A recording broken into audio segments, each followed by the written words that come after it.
Tonight we're hitting the loneliest highways in Texas, where the land is as vast as its legends, and just as terrifying. From eerie lights that haunt dark rivers to ancient forces that never should have been disturbed, get ready for 20 of the creepiest true road trip horror stories that'll make you question what's real, and what's waiting just beyond the headlights. But before we begin, here's something strange. Most viewers make one huge mistake. They leave without subscribing. By doing that, they miss out on the spine-tingling tales only the bravest dare to hear. Don't be one of them. Hit subscribe now. Tonight's just the beginning, and the terror hiding in the rear view is far from over. So, where are you watching from, and what time is it there? Drop it in the comments, because here the night is only getting started and the horror is ready to unfold. Now let's dive into the darkness. I was heading west on 90, the stretch that runs out of Del Rio, when the night was black enough to feel solid. Folks who don't know Texas think of it as one flat sheet of land, but out there the hills fold into each other like the bones of some sleeping animal, and when the sun goes down, the dark comes down with it, hard and heavy. I'd left later than I meant to. Helped a buddy unload furniture after the Friday night football game. Stuck around for one too many beers, then swore I'd just make it to Sanderson. That's the lie we tell ourselves when we've got hours of highway and not enough sleep. The Valero in Del Rio was my last stop before the void. I filled the tank, the receipt sticking to my fingers with a smear of diesel stink, and the cashier, a middle-aged woman who always wears a copper bracelet, told me to be safe out there, with the kind of seriousness that makes you look back twice at the pumps. Once you leave Del Rio, it's a whole other country. The air itself feels different. The cicadas fade, the crickets get louder, and the only rhythm left is the steady crunch of your tires over heat-warped asphalt. The first 20 miles were uneventful. Radio faded in and out, Spanish stations, preachers, static, the occasional scratchy country song. I fiddled with the old CB my dad left bolted under the dash. I hadn't used it in years, but the amber glow still came alive, the speaker hissing, softly like a faraway storm. Dad swore it kept him safe on long drives. He liked knowing truckers were out there, invisible, but listening. At mile marker 378, I saw him. A man stood in the ditch just off the shoulder, wearing what looked like a light-colored shirt. He wasn't hitchhiking, no thumb out, no wave, just standing, angled away from the road, head tilted down like he was studying his own boots. My high beams cut over him, bright enough to make him glow a second, but he didn't flinch, didn't move at all. My chest tightened the way it does when you almost hit a deer. You know nothing happened, but your body floods with the same jolt anyway. I pressed harder on the wheel, knuckles pale, telling myself it was just some ranch hand walking home, or maybe a fence post that my eyes turned human for a second. I shook it off and drove on. At marker 373, there was another one. Same pale shirt, same posture, but closer to the edge of the lane this time, like he'd stepped forward 5 yards in the 5 miles I'd driven. My breath caught, and I dropped speed without meaning to, the tailgate squeaking on the dip. The desert wind rattled in through a crack in the window, dry and sharp, carrying the smell of mesquite and old dust. That's when the CB crackled. "Y'all westbound?" The voice was low and rough, the kind you'd expect from a trucker who'd been chain-smoking since the 70s. I grabbed the mic out of reflex. "Copy 90 west." Static swallowed whatever came back. A hiss, a choke of sound, then silence again. I smacked the unit with my palm. Nothing. At 369, I swear my stomach turned inside out, because the figure wasn't just another stranger. This one stood with his left foot toe in like it couldn't quite bear his weight, an old injury I knew too well. I've walked like that since I shattered my ankle falling off a horse when I was 16. Same stance, same height, even the same slope of the shoulders.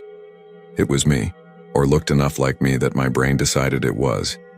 I nearly pulled onto the gravel just to prove to myself it wasn't real, but I kept rolling, whispering curses under my breath. The air in the cab got thick like it was breathing with me.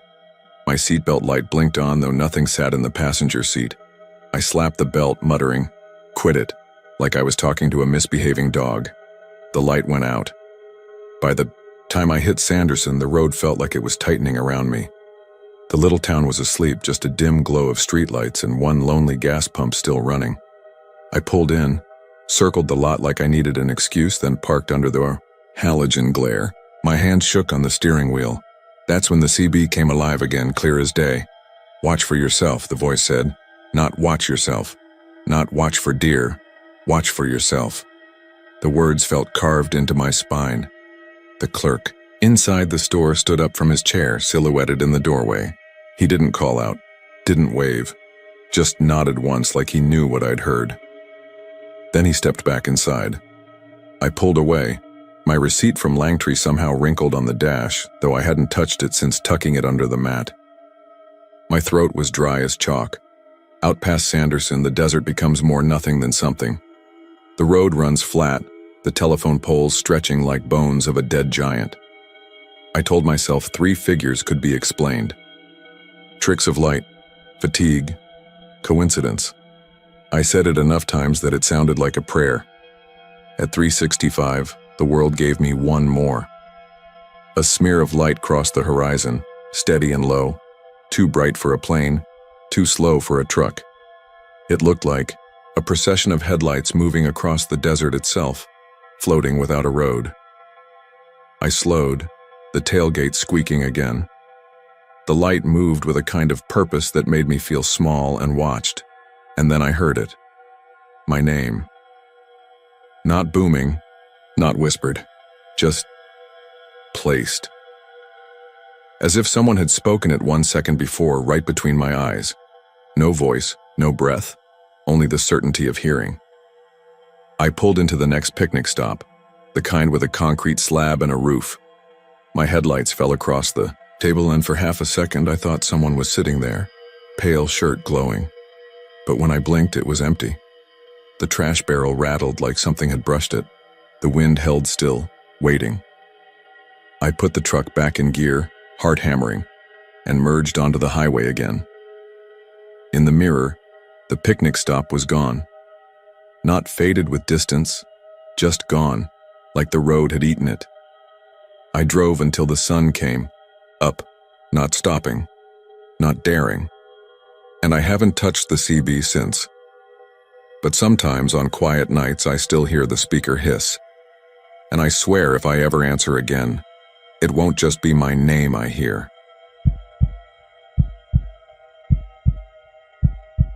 I've driven FM 170 more times than I can count. Folks call it River Road, winding west along the Rio Grande from Lajitas to Presidio, a stretch where the desert swallows sound and the sky feels too big to belong to Earth. That night I was heading home from a welding job in Presidio, running late, the truck bed still full of gear. It was one of those October nights where the air holds a leftover heat from the day, around 82 degrees, and the cicadas still scream like it's August. My windows were down, and the dry desert smell mixed with the faint, sweet rot of river reeds, drifting up from the Rio Grande to my left. For anyone who's never been out there, FM 170 hugs the river tight. 1 lane each way, no lights, no shoulders worth mentioning, just the black ribbon of asphalt threading between desert cliffs on one side and dark river water on the other. When the moon's high, you can see the silver line of Mexico across, the way distant ranch lights blinking faintly, but most of the time it's just black. That night the sky was cloudless, moon riding high, making the river shine like polished steel. About 15 miles out from Lajitas, I saw headlights reflecting on the water. It's not unusual to spot headlights across the border. Dirt roads crisscross the Mexican side. But these lights weren't across. They ran parallel to me, maybe 30 feet out, skimming along the Rio Grande itself. At first I figured it was my own beams bouncing off some curve in the river. But when I rounded a bend, the reflection didn't shift. Instead, the headlights kept pace, as though some car was gliding silently along the surface of the water. I eased off the gas. The truck hummed down to 40. The reflected beams slowed too, keeping perfect rhythm. I told myself it had to be a trick of the angle, a mirror illusion off the ripples. But then I noticed something else. The headlights weren't casting any spill on the reeds, no glow hitting the banks. Just 2 floating circles burning steady in the current. I shook it off. I'd been working since dawn, welding under the sun, then hauling pipe till near dark. Fatigue makes shadows crawl where they don't belong. Still, I rolled up the window and turned the radio louder. Classic country, George Strait. But even that didn't cut the feeling crawling over my skin. 5 more miles, another bend. The headlights were gone, the river shone empty beside me. I laughed out loud, a little sharp, like breaking tension. "Damn desert's messing with me," I muttered, and picked up speed. Then the CB crackled. Now, I don't usually keep my CB on that late. Most chatter out there's long-haul truckers on I-10 50 miles north or border patrol calls. But my unit, an old Midland, hissed and spat static. And through it, a voice broke. "You see him too?" That's all it said. I damn near drove off into the ditch. I grabbed the mic, throat dry. "Breaker 19, who's calling?" "What did you say?" Silence. Just static. Then a faint sound like rushing water, louder than any river should have. Been through a CB, I clicked off the unit, left it dark. The desert closed back around me, just the hum of my tires, the whine of cicadas, and the distant yip of a coyote on the ridge. By the time I reached Terlingua Junction, I'd half convinced myself it was exhaustion. I pulled over by the old roadside marker, stepped out to stretch. The river ran quiet in the moonlight, black and still. I leaned on the truck hood, sipped the last of my coffee from a dented thermos. That's when I heard it. Not coyotes, not nightbirds. Footsteps. Slow, deliberate crunches in the gravel shoulder behind me. I spun, expecting maybe border patrol or another driver pulling in. Nothing.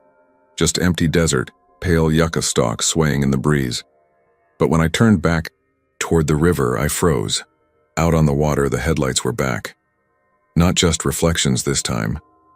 They bobbed slightly, like something solid beneath them moved with the current, keeping perfectly even with my truck where it sat parked.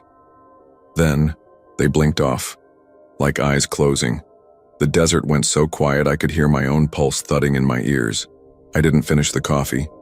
I climbed in, locked the doors, and gunned it the last stretch into Lajitas. Didn't even look at the river again. The next morning I asked around at Kathy's Cosmic Cowgirl Cafe, a spot where everyone in town swaps stories over breakfast burritos. I told it half joking about seeing floating headlights. Thought I'd get laughs. Instead, an older rancher sitting 2 stools down set down his fork and said flat, "Happens more'n you think. River takes what it wants, don't always give it back." He didn't explain. Nobody asked him to. I've driven River Road since then, in daylight, with co-workers, even once alone again at night. I've never seen the lights again. But I keep my CB off out there every time. Because I know if I hear that voice again, "You see him too?" I might answer, and I'm scared of what'll answer back.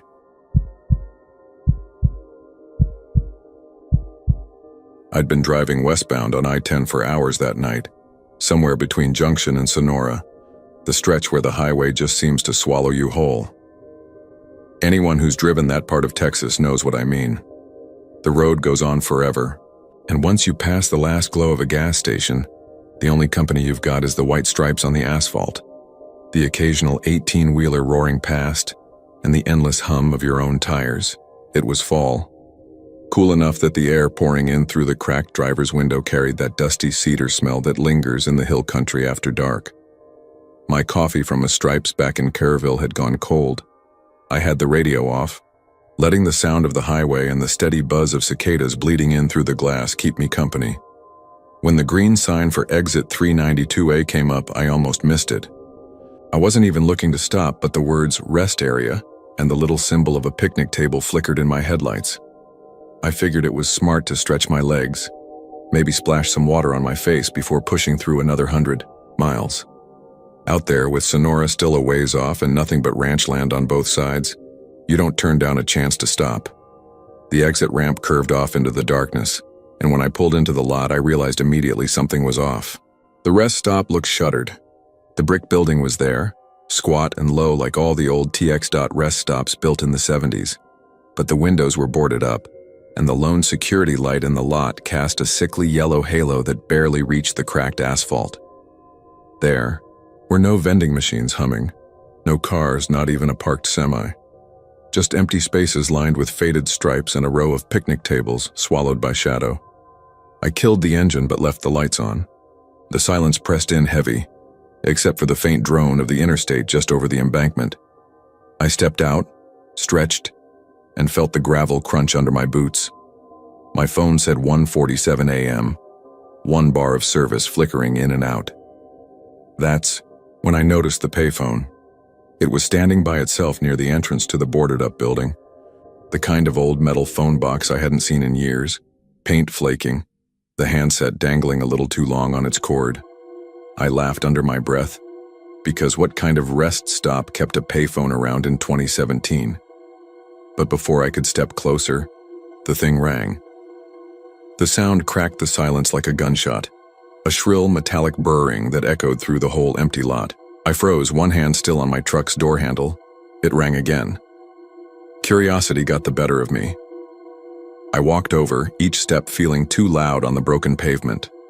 The payphone was caked with dust, and there was no way it should have been connected to anything. Still, the little metal speaker kept buzzing with that old-fashioned ring. On the third ring, I picked it up. A voice came through immediately. Male, steady, and close, like he was standing right beside me. "You shouldn't have stopped," he said. I blinked, my throat suddenly dry. "What?" The line hissed, and then the voice continued, calm as if reciting directions.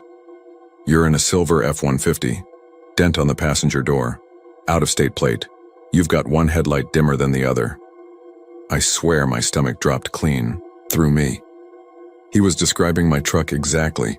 Every last detail down to the dent I'd picked up from a parking lot in Dallas. "Who is this?" I demanded, backing away from the phone, scanning the lot. My headlights lit the cracked asphalt, the boarded windows, the picnic tables, but nobody was there, not a single soul. The voice didn't answer. Instead, there was a sound, like static, mixed with a whisper, before the line went dead. The dial tone hummed in my ear. I slammed the handset back onto the cradle and practically ran to my truck. My pulse was thudding in my ears as I threw it into drive, gravel spitting out under the tires. I shot back up the ramp onto I-10, headlights cutting through the emptiness. I kept checking my mirrors, half expecting to see someone step out from those shadows, or a vehicle pull up behind me. But the interstate stayed empty, mile after mile. When I finally rolled into Sonora 20 minutes later. I pulled into a well-lit Stripes and just sat there shaking. The cashier must have thought I was strung out, the way I stared at the coffee machine like it was the most comforting thing I'd ever seen. Later, I tried to look up that rest stop. According to TX records, exit 392A's rest area had been permanently closed since 2004.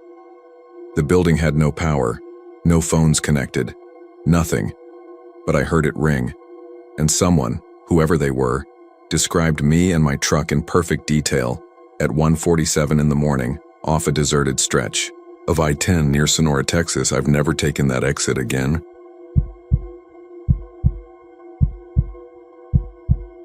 I've always loved the drive down US 281 at night. If you've ever been out that way in the spring, you know what I mean. The shoulders light up with blue bonnets, miles and miles of them, like the highway itself is holding its breath against a sea of midnight flowers. Folks pull over during the day to take pictures, whole families kneeling in the dirt while 18-wheelers roar past. But at night the fields go quiet. The blossoms turn black under the moonlight, and the only sound is the hum of cicadas and the occasional rush of wind as a pickup passes. It's beautiful, but there's an emptiness to it, the kind that makes you realize just how much land there is between you and the next town. That night I was heading south out of Lampasas after visiting a buddy who'd just had a baby. It was late, nearly midnight, and the stretch of road was mine alone. My high beams carved out just enough ahead to keep me steady, the reflective posts ticking by like clock hands. I wasn't in any rush, just had the windows down, warm spring, air brushing in, country radio low on the dial. Then I saw them. Brake lights. A soft glow off to my right, maybe 30 yards into the field. At first, I figured it was someone pulled off the shoulder, flat tire, drunk, maybe just resting. But the strange thing was the lights weren't on the road at all. They shimmered low against the dark sea of bluebonnets, two perfect red orbs, not blinking, not moving. I slowed, craning my neck. No car shape around them, no metallic glint under the moon. Just the lights, hovering where no vehicle should be. Told myself it had to be taillights from another car farther ahead, maybe distorted by heat or haze. But it wasn't hot enough for a mirage. Besides, the lights didn't shift when I moved. They held steady like they were fixed in the field itself. I pressed the gas, trying to shake off the unease. 5 minutes later, though, I saw them again. This time on the left side, glowing. Faintly in the flowers, same height, same stillness. I checked my mirrors, no cars behind me, none ahead. Just me and the dark ribbon of highway. I told myself I'd pull over at the next shoulder just to get my bearings. When I did, I cut the engine and stepped out. The air smelled sweet. Wildflowers crushed by the wind. A sharp contrast to the faint gasoline smell from the truck. Out there with the engine off, the night was almost too quiet. Only a dog barking far off, maybe from some ranch house beyond the mesquite line. I walked to the edge of the road, boots crunching gravel, and peered across the ditch into the field. Nothing but the waves of dark blossoms, silvered by moonlight. No glow, no lights. I let out a breath, feeling half foolish. Maybe I was tired, seeing reflections off signs. I climbed back in, turned the key. The dash lights blinked awake. That's when I noticed my rear view. 2 red orbs. Not behind me on the road. Inside the reflection, just above the back seat, burning faint and steady. I whipped around, heart hammering, but the seat was empty. Just the worn fabric, the cooler I'd brought along, nothing else. When I looked back at the mirror, the lights were gone. I didn't waste time. I slammed it into drive and got moving, faster than I should have down that stretch of highway.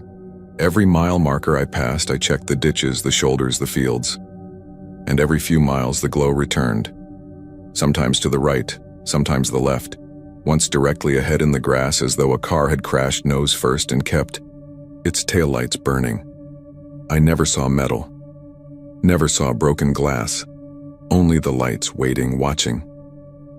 By the time I rolled into Burnett, I was gripping the wheel so tight my knuckles were bone white. I pulled straight into a gas station under the buzzing fluorescent canopy and just sat there with the engine idling. The lights didn't follow me into town. The flowers gave way to concrete and strip malls, and the night felt normal again. Told myself I dreamt it, that maybe I'd nodded off for a second and conjured it out of exhaustion. But the next morning when I went to check the truck, I noticed streaks across the rear bumper. Not scratches. Streaks, faint and oily, smeared in the shape of fingers dragging downward. I haven't driven 281 at night since. And every spring, when the bluebonnets bloom, I can't help but think about those brake lights glowing where no car ever stood, waiting for someone to pull over and join them in the field.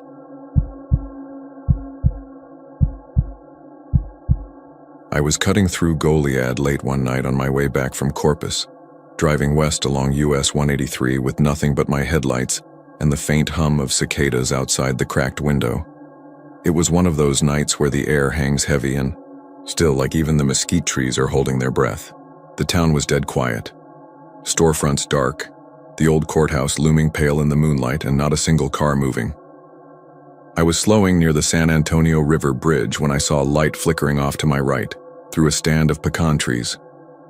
At first I thought it was a fire, but as I crept past, the beams fell across stained glass windows. There was a little stone church I'd never noticed before, set back from the road. Its doors stood wide open, golden light spilling out. Inside, every pew was full. The strangest thing was how still they sat. Dozens of folks in Sunday best, facing forward, not a whisper or a cough among them. Their faces looked pale under the lamps, unmoving, like mannequins posed in prayer. And the preacher, if that's what he was, stood frozen at the pulpit, arms lifted mid-sermon, mouth open but no sound coming out. I had my window down just a crack. If they'd been singing or preaching, I would have heard something, but it was silent except for the cicadas and the hum of my engine. I shook it off as some kind of late revival or reenactment, maybe a play. Folks around Goliad do historical things sometimes. Still, the way every head turned just slightly as I rolled past, all at once, made the hair on my arms stand up. I pressed the gas and kept driving. About 30 minutes later, somewhere past Refugio, I saw headlights up ahead, a convoy of cars moving slow. I figured maybe it was a funeral procession, but funerals don't happen after midnight. As I caught up, my stomach dropped. It was the same cars I'd seen parked outside that church, the same dusty Buicks, old Fords, even a beat-up pickup with a busted taillight. Each one was packed full, every seat taken by those same stiff figures. They drove in perfect formation, no weaving, no brake lights except in unison. I slowed way down, letting them stay ahead of me, but they never got smaller. They just hovered there, a few hundred feet in front, always at the edge of my high beams. Then, without me passing or turning, they weren't ahead anymore. In the rear view, I watched the entire line slip behind me. No sound of engines, no headlights, bouncing on the road. Just suddenly there, every face tilted toward my truck as they rolled past in silence. My heart was hammering. I pulled into a gas station outside Beeville, trying to calm down. The place was empty except for a lone attendant mopping near the soda machines. I asked him, half joking, if there were any late-night church services around here. He looked at me like I'd asked if the Alamo had a gift shop. "No, sir. Ain't no churches out here open past 10. You must have seen something else." I laughed it off, grabbed a Dr. Pepper, and sat in my truck a while. But when I pulled back onto the highway, the road behind me lit up with a glow that wasn't headlights. I looked in the mirror and swore I saw rows of pews stretching down the asphalt, the same congregation sitting shoulder to shoulder, watching me drive away. By the time I blinked, it was gone. I made it home to Cuero before dawn, and I haven't taken that bridge at night since. Folks in town say the old Presidio La Bahia and its grounds are haunted from the massacre there. But this wasn't soldiers or ghosts in uniforms. It was a whole church service on the move following me across counties. I don't tell it often because people smile and nod like I've just had too much coffee on the road. But I know what I saw. And sometimes on quiet nights when the wind's at it. Still, I hear faint organ music drifting through the mesquite carried from a church that isn't there.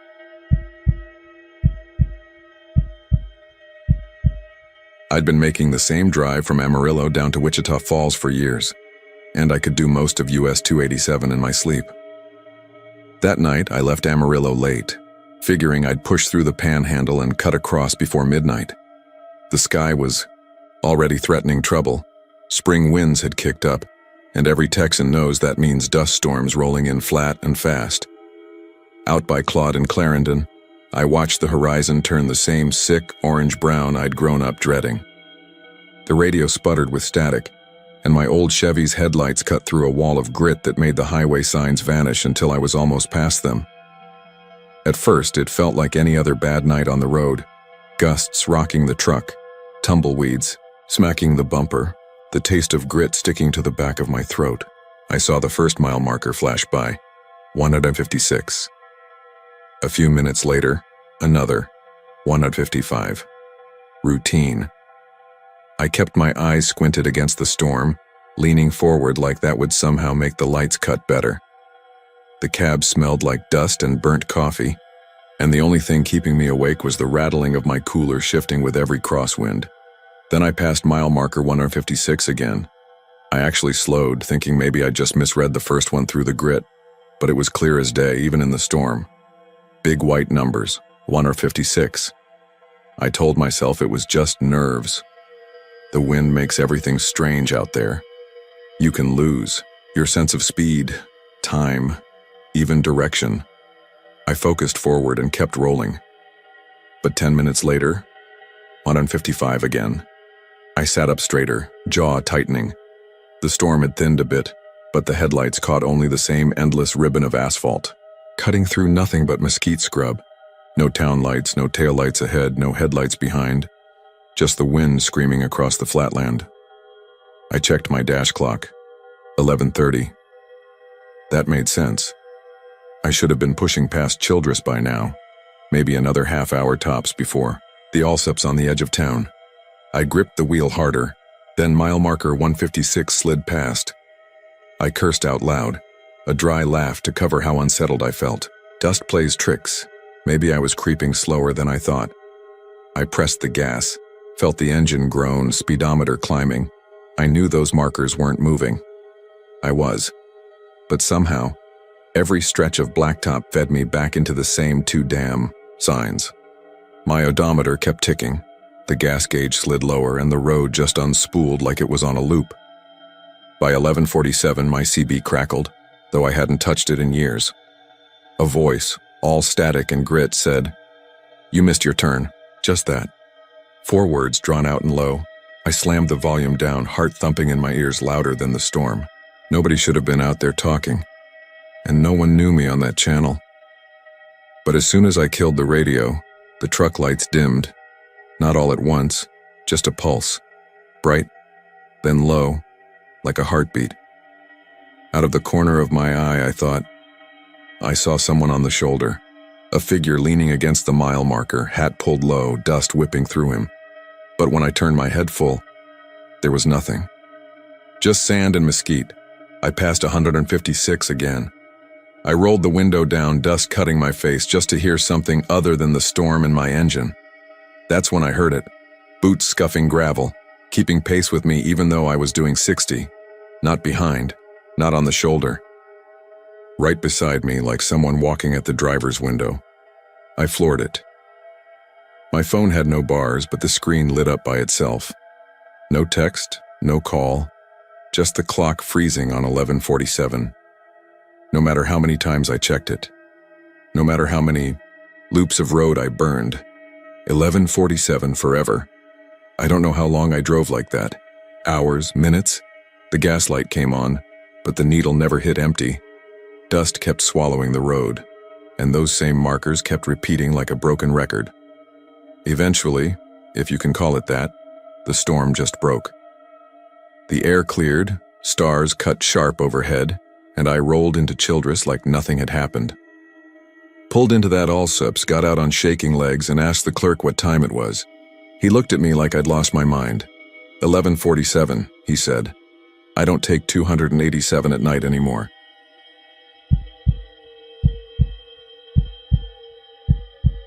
I was driving east on SH-21 that night, the stretch between Caldwell and Crockett that feels like it never ends. I had the window cracked, and the air smelled of pine needles and damp earth. Cicadas sang loud from the tree line, and every now and then I'd catch the faint glow of a farmhouse porch light or the shine of a cattle trailer bouncing along the road ahead. I was coming back from visiting a buddy in Bryan, trying to make it home to Nacogdoches before midnight. And the 2-lane highway was empty except for me. That part of Texas has a way of making you feel small, with the woods pressing tight on both sides, no billboards, no towns, just a ribbon of asphalt cutting through endless black. I'd been on the road a good hour without seeing anything but a stray raccoon crossing when I caught sight of something unusual through the trees up ahead. It was faint at first, like the reflection of a spotlight, then clearer as I got closer. It looked like a church, plain white clapboard, steeple, lit from the inside like a service was going on. I slowed down, squinting through the windshield. The glow came from rows of windows all warm yellow against the dark forest. But there was no sign marking it, no gravel turnoff, no driveway, just trees right up to the shoulder of the highway. Figured maybe it was one of those old country chapels with a back road leading in that I couldn't see in the dark. Still, it stuck with me how strange it was. I pressed the gas, drove on, and kept checking my rearview mirror until the glow was gone. Not 15 minutes later, I saw it again. Same white chapel, lit windows glowing, sitting just beyond the tree line to my right. My stomach tightened. I actually slowed to almost a crawl, scanning the shoulder for an entrance. There was nothing, just solid woods, no fence, no cut in the trees, no dirt road. Yet the building sat there plain as day, angled the exact same way, steeple pointing at the sky. I drove faster after that, telling myself maybe I was just tired and seeing some reflection or a hunting lodge lit up in the distance. But the unease didn't leave me. The road signs counted down the miles to Crockett, and the woods grew even denser. I flicked on my high beams and drummed the wheel, trying not to look to the right. Then at 11:47, I rounded a bend, and it was there again. This time closer. The chapel stood maybe 30 yards from the asphalt, lit like a lantern in the dark. I could see straight through the windows, pews filled with people sitting perfectly still, all facing forward, their heads bowed. Not one of them moved as my headlights swept past. My tires wobbled on the rumble strip and I jerked the wheel back, heart hammering. I couldn't bring myself to stop, but I looked long enough to catch the detail that froze me. The door was wide open. I didn't see anyone outside. No cars, no gravel lot. No sound but the cicadas and the growl of my own engine. I hit the gas harder than I should have, engine whining, trying to shake the feeling that if I slowed down, I'd see movement behind me. When I reached Crockett, I pulled into the first, gas station still open, one of those old Chevron stations with buzzing lights and a tired-looking cashier.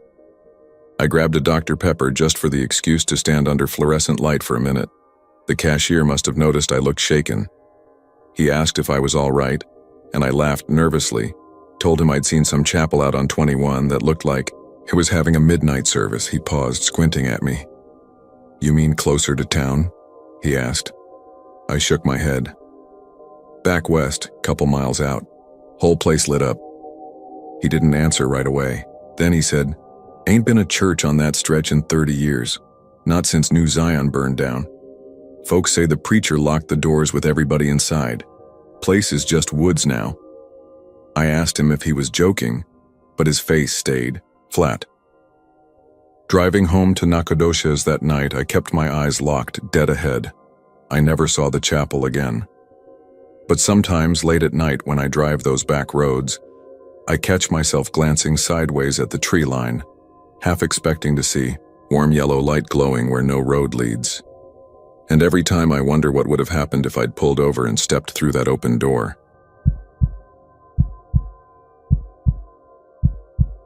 I was part of the mass of folks fleeing north before Hurricane Ike made landfall. I'd waited longer than I should have. Stubbornness, really.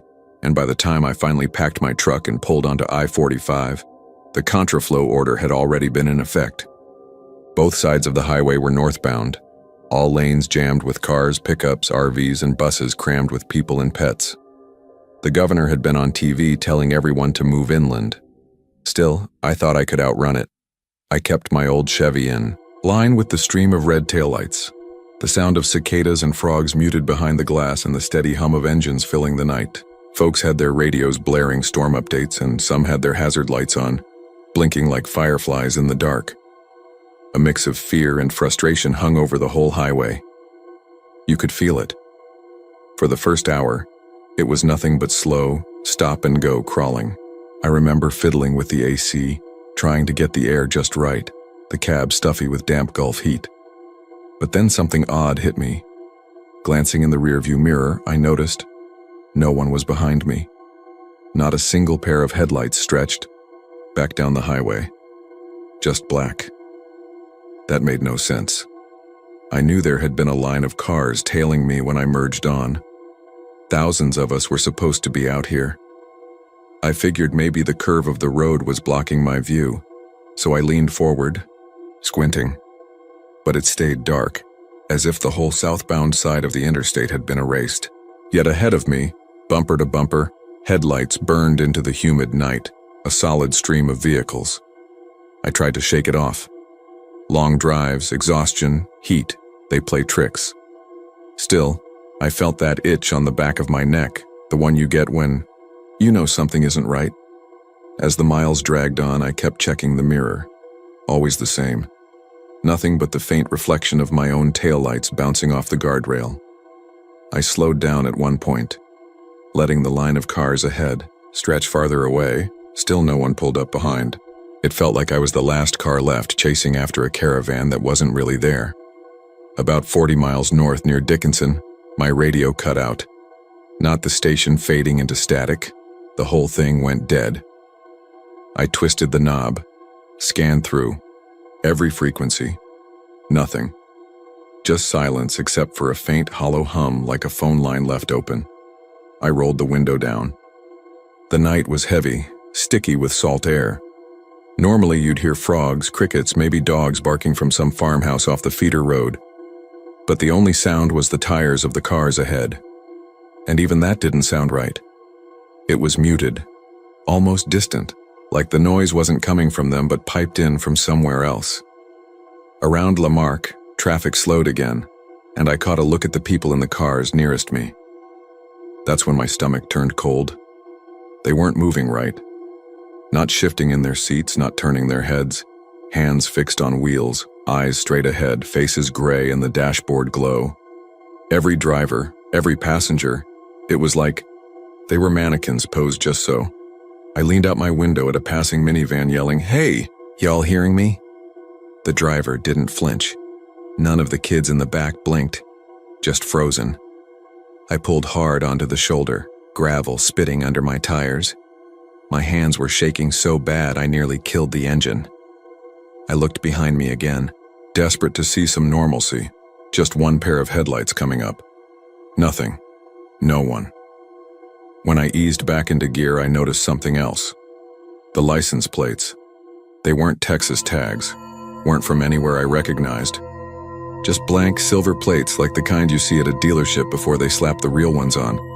By the time I hit the Beltway 8 interchange, I was sweating through my shirt. The air outside smelled wrong. Not briny, not swampy, more like hot metal and rain even though the sky was clear. Then it happened. In my windshield, the whole sea of headlights blinked out. Just gone. Darkness swallowed the highway ahead. But when I checked the mirror, there they were, thousands of headlights.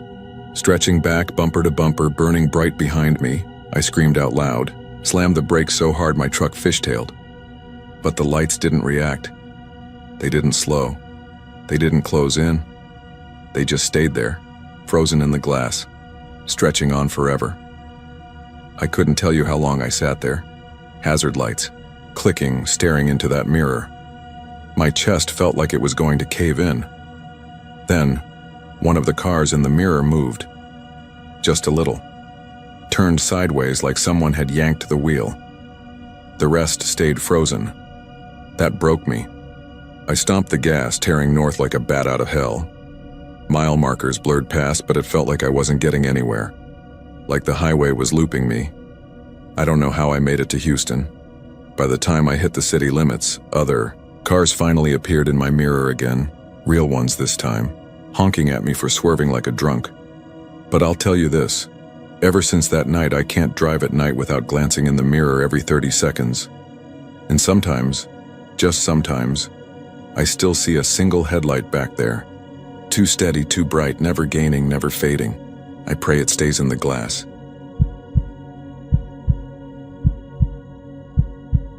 I grew up in a little town outside Corpus Christi, so driving the farm-to-market roads around Matis never felt unusual to me. I knew the way mesquite trees leaned over the fences, the way the asphalt shimmered in late summer heat, the way county roads seemed to fold back on themselves. Still, there's one stretch I'll never forget, the one marked by a crooked green sign that read FM 666. Folks in town used to joke about it, calling it the Devil's Highway, but we'd laugh it off same way we laughed about the cemetery lights or the stories of La Lechuza. I never thought twice about it until that night.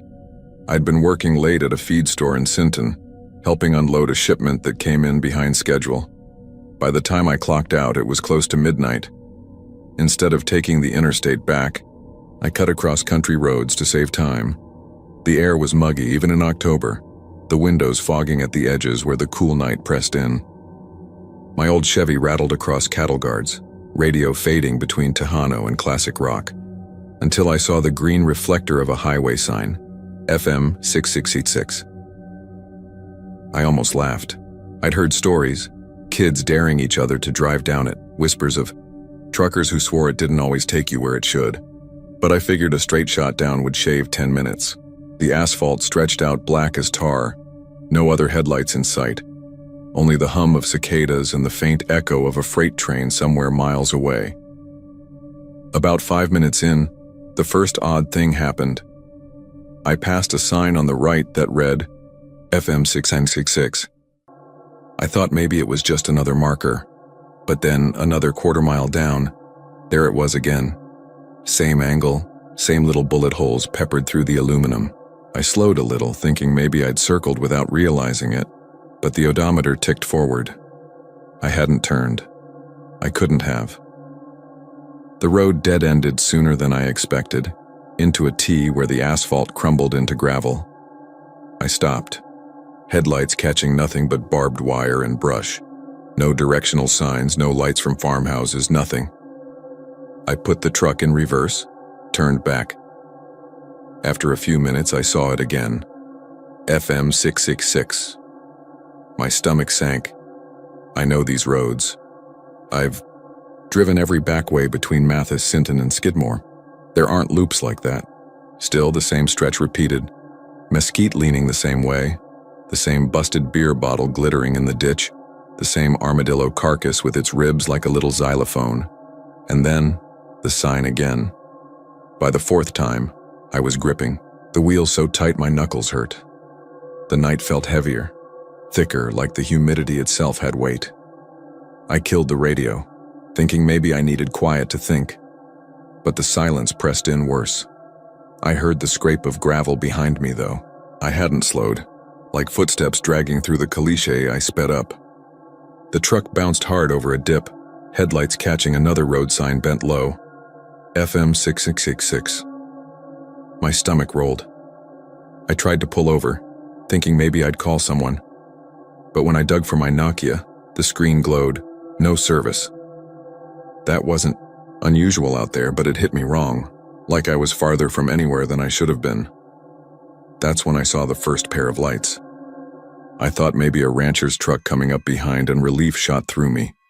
But the glow never rose, never swayed like headlights. Instead, two pale orbs floated off the fence line, about the height of a man's head, drifting between the mesquites. I slowed, heart hammering, thinking maybe they were reflection, deer eyes or a coyote.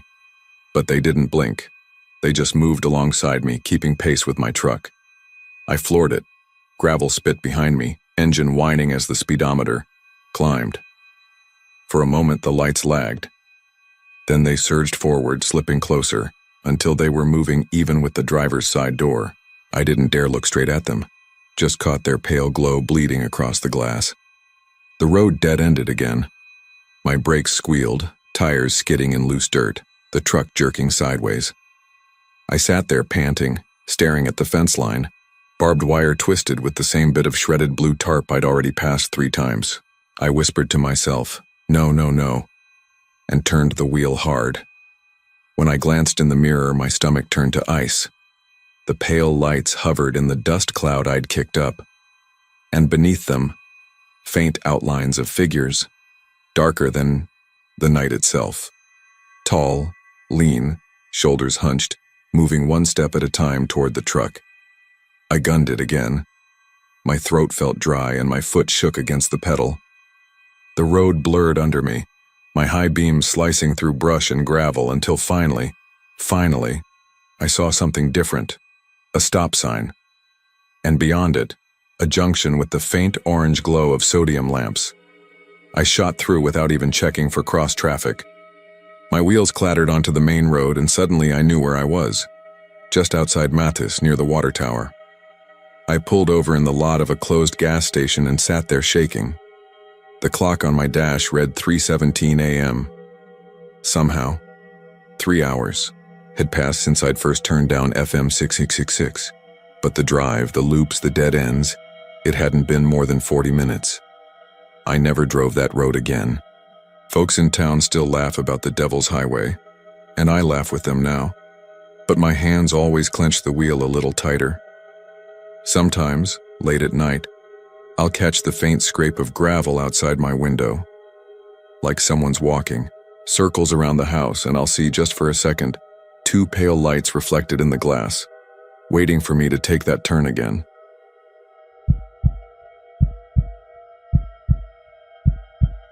I was rolling east on Route 67, windows down because the AC in my old Chevy had gone out again, and the August heat still hung thick even close to midnight. The air smelled like mesquite and dust, the kind of dry tang you only get in West Texas after the sun's been baking the ground all day. Cicadas droned from the bar ditches, and every few miles I'd see a rabbit dart across the asphalt, its eyes glowing white in my headlights before vanishing into the dark. It was the kind of lonely stretch of road that makes you realize just how big Texas is and how small you feel driving through it alone. I'd been hauling back from a buddy's place outside of San Angelo, a few beers deep earlier in the evening, but plenty sober by the time I hit the highway. I always kept a little CB radio clipped under the dash, a leftover habit from my short stint working cattle trucks and long hauls. Mostly it was just for weather updates, traffic chatter, or the occasional bored driver wanting to jaw.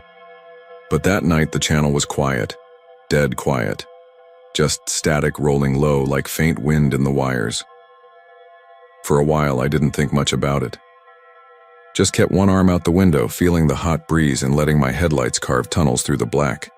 But around midnight, when I was maybe 15 miles shy of Miles, Texas, something strange happened. The static on the CB shifted. It wasn't voices exactly, more like the sound of someone breathing right into the mic. Slow, uneven, too close. I reached down and flicked the squelch knob, thinking maybe I was picking up some bleed from another frequency. But the breathing stayed. It filled the cab like someone was sitting in the passenger seat, headset pressed too tight against their mouth. Then it said my handle. Now here's the thing, I don't have a handle. I'd never bothered to make one up, never keyed up to talk, never once introduced myself on air. But clear as a bell over the static and breathing I heard, Sandman. That stopped me cold. I damn near drifted onto the shoulder. Nobody had ever called me that, not even back in school. And yet when I heard it, something in me went rigid because it wasn't foreign. It felt like a name I'd forgotten, like something buried deep that just got pulled up to the surface. I thumbed the mic without thinking. Who is this? Silence. A crackle. Then a laugh. Not a belly laugh. Not even a chuckle. Just a short, sharp burst of air like somebody couldn't help themselves. I flipped through channels fast, hunting for some trucker pulling a prank. Nothing, every frequency was dead except that one. Sandman, the voice came again, lower this time. You missed a turn. My gut tightened. The highway was straight as an arrow. There hadn't been a turn in miles. And yet, as I looked ahead, my headlights fell on something that shouldn't have been there. A green reflective sign, the kind the state uses to mark exits. It read, CR 1471, Dead Man Road, 1 mile only. There's no Dead Man Road off 67. I'd driven this stretch plenty of times. I would have remembered a name like that. I kept going, knuckles white on the wheel. Sure enough, a mile later, there it was. A narrow blacktop lane veering off into the dark, a county sign riddled with bullet holes marking it Dead Man Road. The voice on the CB hissed, Turn!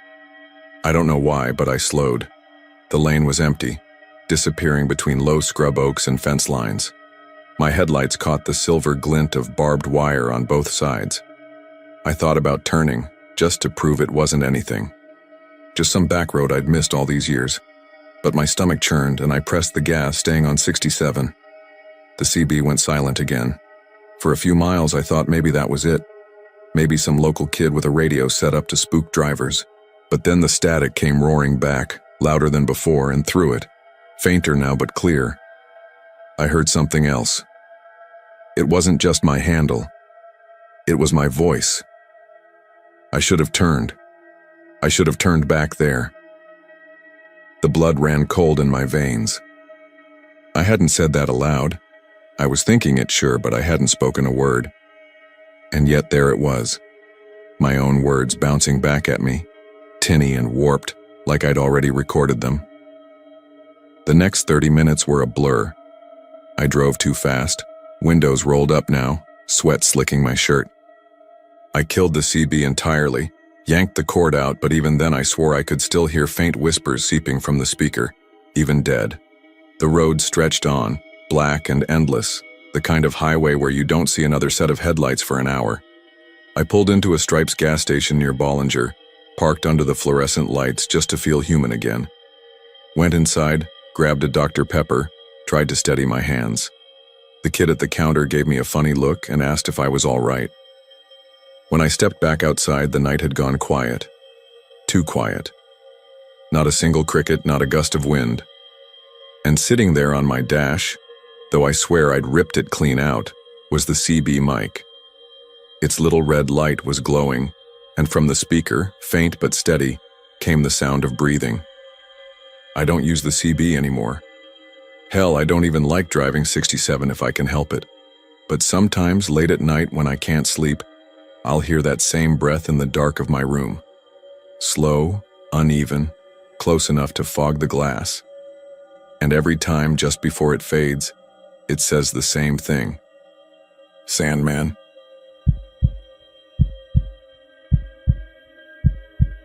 I've driven the stretch of I-35 between Waco and Temple more times than I can count.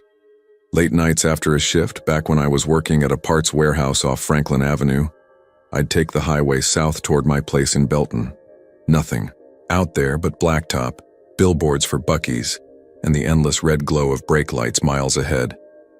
You get used to it.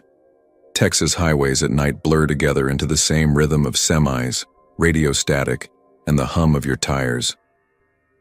That night, though, I noticed something wrong almost immediately. Just past Hewitt, around exit 328, there was a pair of taillights hanging in my lane, bright red, perfectly steady about 50 yards ahead.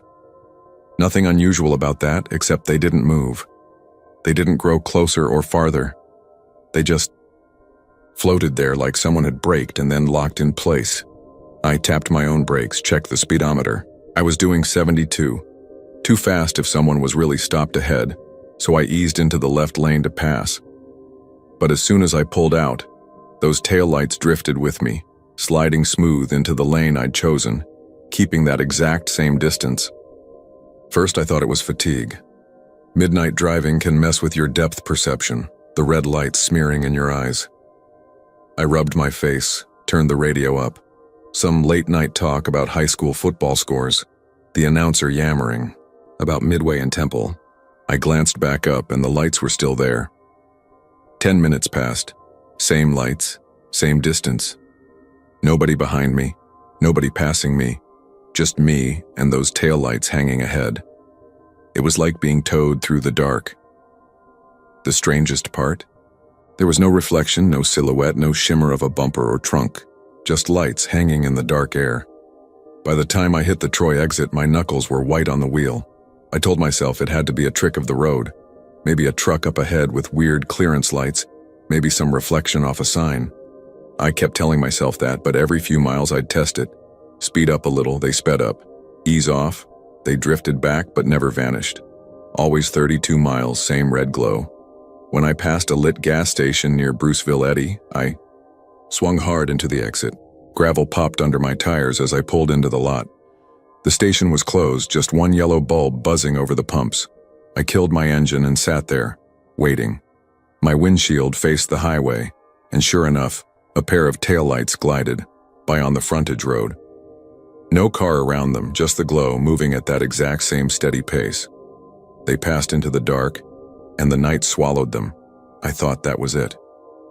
I shook it off, filled up even though I had half a tank, and got back on I-35. The road opened, black and empty. For a few miles it was normal.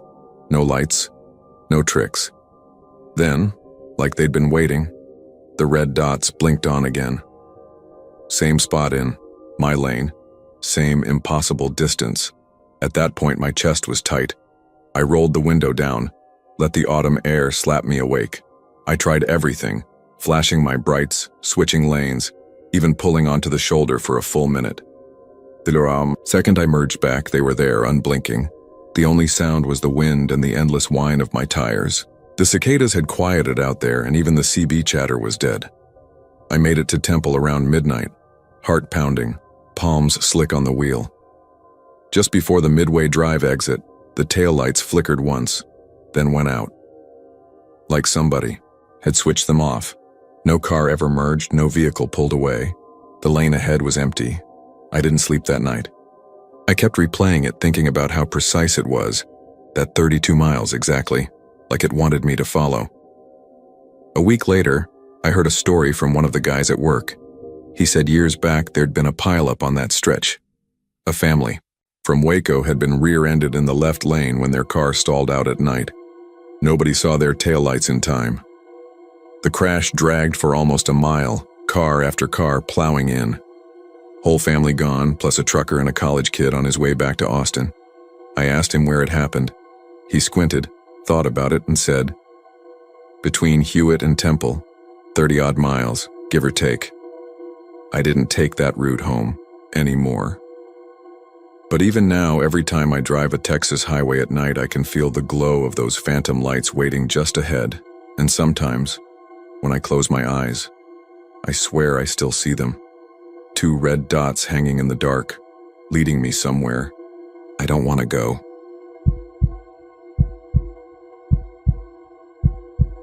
I grew up in West Texas, and anyone who's driven out past Fort Davis at night knows how empty that desert feels. It's not the kind of emptiness you get back east where there's still houses tucked in the trees. It's black space, miles of scrub and rock, where the only things moving are the wind and the animals. That night, I had just left a buddy's place outside Alpine, heading back toward Marfa where I was renting a small house. The drive wasn't long, about 30 miles, but when you're rolling through that desert at midnight, it stretches on forever. I had my old '97 Chevy pickup, paint flaking off the hood, the dash rattling with every dip in the road. The AM radio was spitting static because FM cut out miles back, and the only sound beside the engine was the wind whistling across the cab. Highway 118 snakes between the Davis Mountains, and there are stretches where you don't see another headlight for an hour. That was fine by me. I liked the quiet, or at least I used to. About 10 miles past Fort Davis, I checked my rear view and saw lights cresting a hill behind me. 2 bright high beams, too high off the ground to be a car. Semi-truck, I figured, though I couldn't imagine why a rig would be on that road so late. There aren't any shipping yards out that way, and the border's farther south. Still, it gained on me quick. Within a minute, it was right on my tail, blinding me with its beams. I tapped the brakes lightly, hoping the driver would back off, but it didn't. It clung to my bumper so close I couldn't even see the grill. My speedometer read 55, then 60, then 65. Every time I sped up, it stayed locked there, too close, hazardously close. I tried to wave him around, flicked my blinker to the right to suggest he pass, but nothing. Just those 2 white eyes burning into my mirror. I could feel my knuckles aching from gripping the wheel. Out there with no cell service and no shoulder wide enough to pull over, all I could do was keep driving. Finally, I swung into a passing zone, hugging the right line, and slowed down to 40. The semi should have roared past me, but instead it matched me. The lights stayed dead center behind me, neither closing the gap nor dropping back. It was like being followed by a wall of white light. I stole a glance over my shoulder. That's when my stomach dropped. The cab. There was no driver, no silhouette, no movement. Just an empty seat and a dim glow from the dash. I told myself I'd imagined it. The glare made it hard to see. But I couldn't shake what I thought I saw, or didn't see. My throat went dry. I pushed my pickup up to 70. The road dipped and twisted through black rock, the truck's suspension groaning on every turn, but the semi stuck behind me, perfect and steady, like it wasn't bound by the road at all. A mile later, the hazard lights flicked on, both blinkers flashing in the mirror, casting red and white strobes across the desert. But it didn't stop following me. Just blink, blink, blink, while it tailed me another 5 miles. Then, as sudden as it appeared, the lights vanished. I didn't see it turn. No brake lights, no fading glow down a side road. 1 second, the desert was flooded with headlights, and the next I was alone again, the dark pressing in on every side. I kept driving, heart hammering, eyes darting between the mirrors, and the empty highway ahead. The silence was heavier than before. I forced myself to breathe, to tell myself it was some trick of the night. Maybe I'd misseen the cab. Maybe he turned off somewhere I hadn't noticed. But 10 minutes later, when I rounded a bend near a dry wash, I saw it again. The semi sat, parked in the dirt just off the shoulder. Hazard still flashing, steady and slow. There was no tire dust kicked up, no skid marks, no sign it had moved to get there. It just waited, humming, engine unseen but alive, lights blinking into the desert. I blew past it doing 70, afraid to look directly into the cab, but out of the corner of my eye, I swore it was still empty. The rest of the drive to Marfa, I didn't see another soul. No cars, no trucks, not even a porch light from the scattered ranch houses along the way. When I pulled into my gravel driveway, my hands shook so bad I had to sit with the engine running just to steady myself. I've taken that road dozens of times since, but never again at night. Folks around here like to swap stories. Ghost lights. Near Marfa, strange sounds in the Davis Mountains, but I don't tell mine often. When I do, people usually laugh, say I was tired, that I'd spooked myself in the dark. Maybe they're right. But sometimes, when I'm driving home late from work and I check my mirror, I half expect to see those lights again. Two bright white eyes tailgating me through the desert. And if I do, I don't know if I'll have the nerve to keep driving or if this time, when the hazards start to blink, I'll see what's really sitting in that cab. Because deep down, I'm not sure it's empty.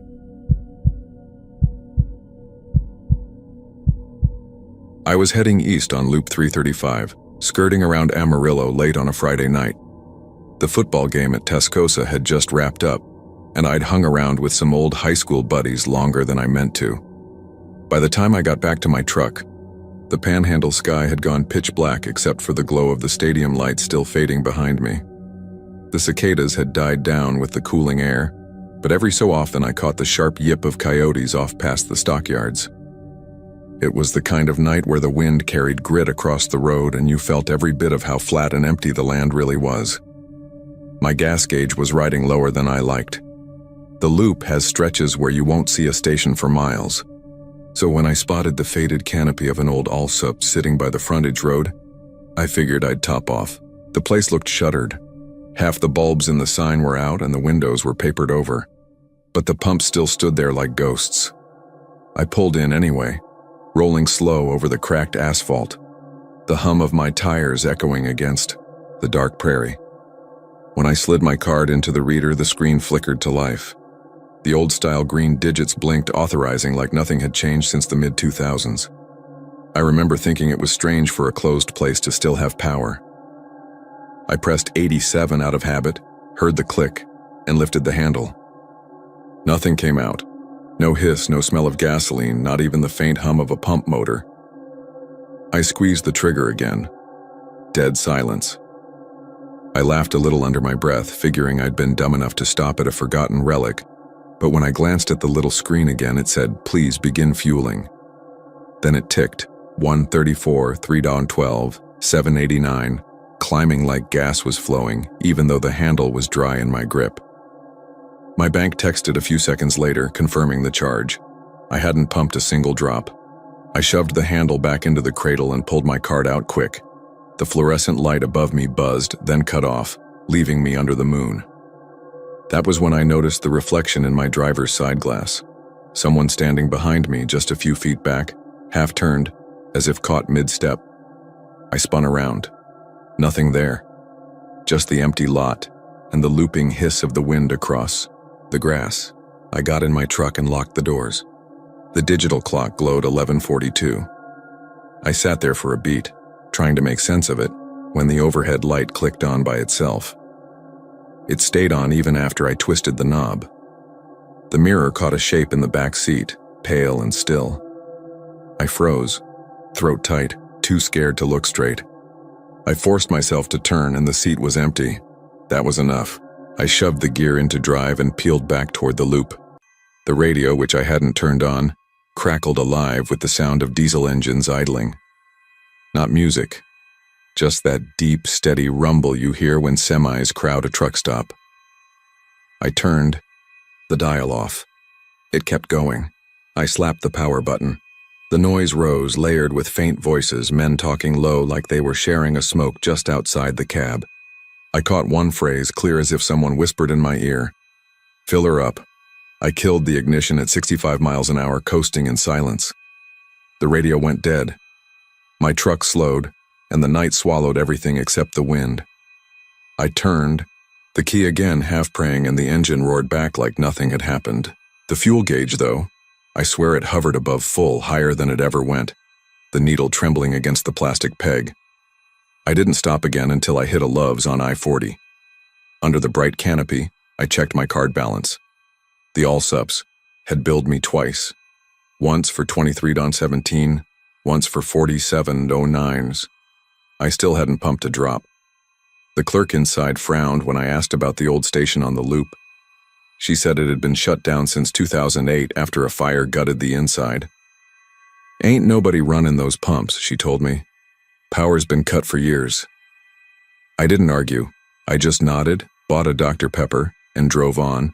Though every mile marker I passed, I kept glancing in the mirror, half expecting to see someone sitting in the back seat waiting, quiet as the Panhandle night. I've never taken Loop 335 after dark again. I was coming back from Laredo late that night, heading east on US 359 toward Hebronville. I'd made the trip plenty of times before, usually after visiting my cousin who lived on the south side of town. The road was long and empty, stretching across brush country, mesquite thickets, cactus, and barbed wire fencing rolling out into blackness. The air still held the leftover heat from the day, maybe mid-80s, even close to midnight, and I had the driver's side window cracked to catch what little breeze came through. It carried that dry, dusty smell you only get in South Texas. Traffic was dead. Once you left Laredo's glow behind, it felt like the road just belonged to you and the wildlife. I passed maybe one set of taillights the whole time. Out there, the darkness is thick. No street lamps, no houses, just the occasional glow of a distant ranch light far beyond the fence lines. Even the stars seemed dimmer, like the mesquite canopy swallowed half the sky. About 30 minutes out, the yellow center line started to blur a little in my headlights. I hadn't been drinking, just tired.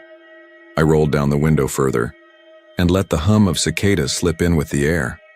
The sound was steady, almost too steady, like they'd all synced together into one note. I glanced down at the dash clock. 11:47 p.m. That's when I noticed the pavement tapering. The white edge lines broke apart like paintbrush strokes, and the asphalt narrowed until it looked more like a farm road than a highway. At first, I figured TxDOT had stripped the road down for repairs. Happens all the time out there. But within a mile, the asphalt ended completely and I was crunching gravel. I slowed down, confused. I hadn't taken any exits. There weren't any to take.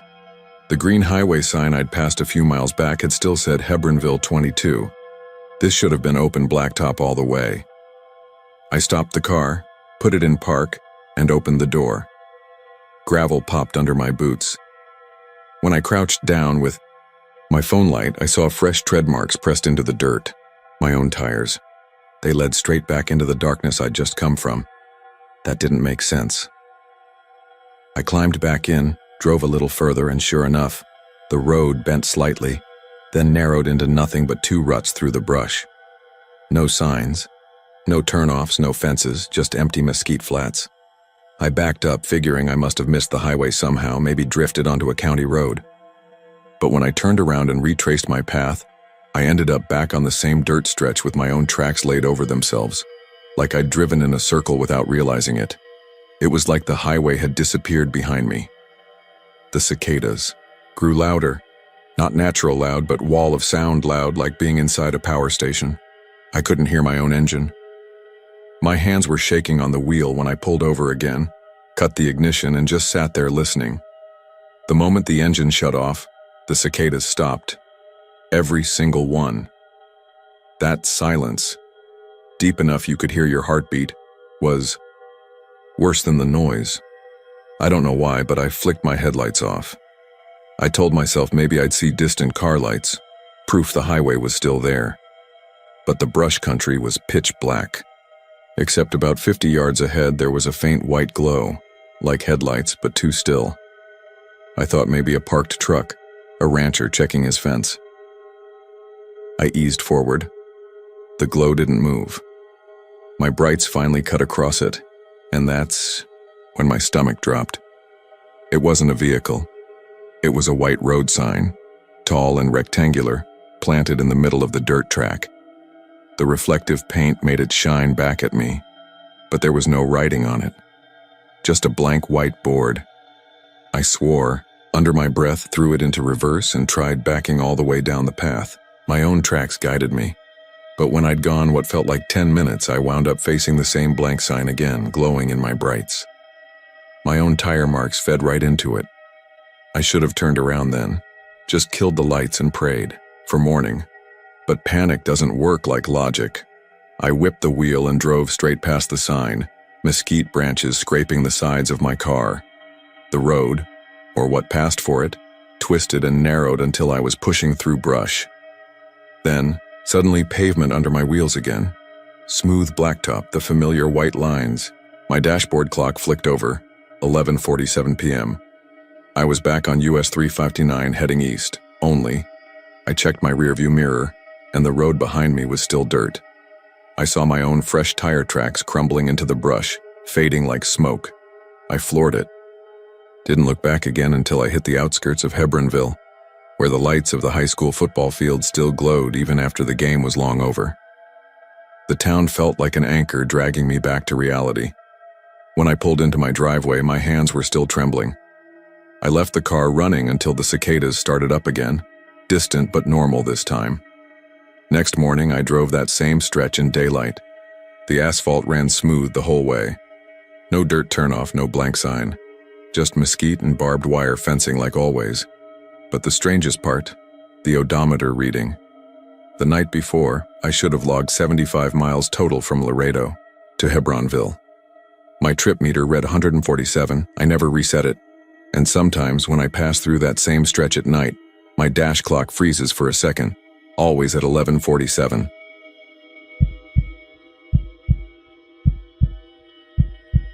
I was driving back from Beaumont that night, rain coming down hard enough to blur the road stripes on Highway 327. My old Silverado's wipers squeaked back and forth, doing their best but not quite keeping up. Out there in the piney woods, once you leave the glow of town, you're swallowed by blackness.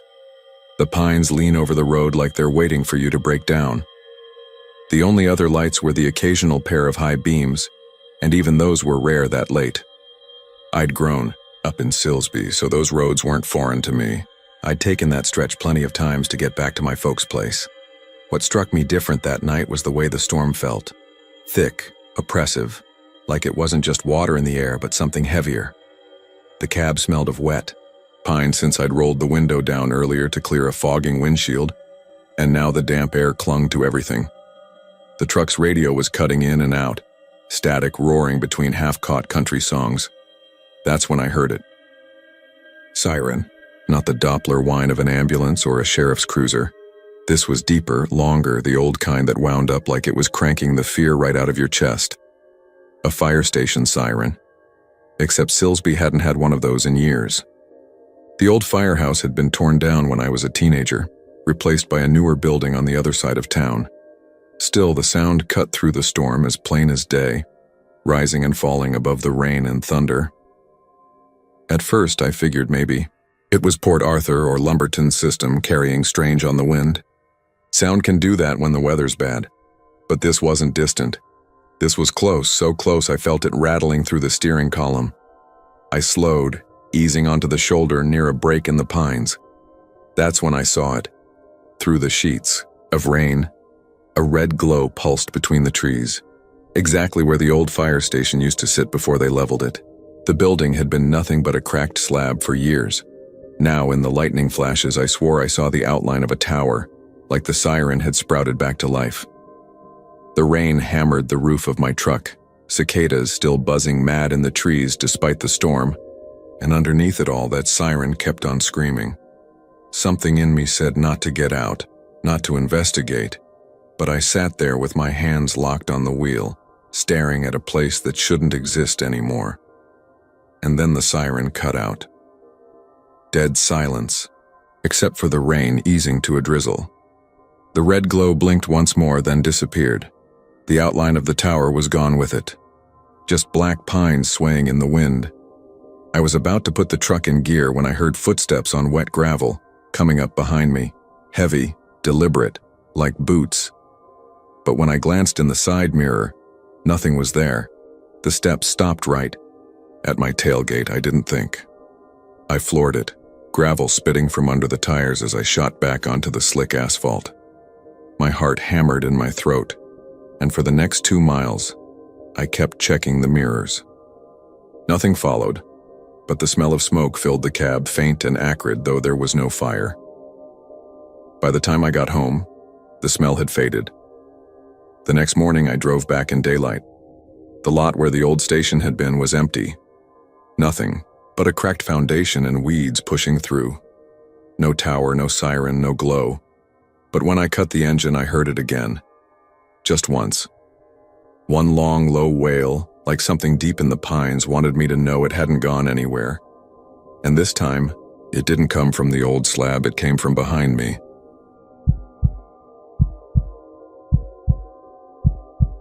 I used to drive farm to market roads at night without thinking twice about it. I grew up in Central Texas, where backroads and blacktops are the veins connecting every ranch, every little church, every 2-pump gas station. FM 1702 was one of those stretches, 2 lanes, faded white stripes, no shoulders worth mentioning, just mesquite and prickly pear closing in on both sides. It wasn't even a shortcut, but I'd take it anyway coming back from Stephenville to Hamilton after late football games just for the quiet. My old 97 Silverado had the kind of hum you feel in the steering wheel, and with the windows cracked you could hear cicadas grinding in the dark, coyotes yipping out near the fence lines. That night, it was just me, the truck, and the road.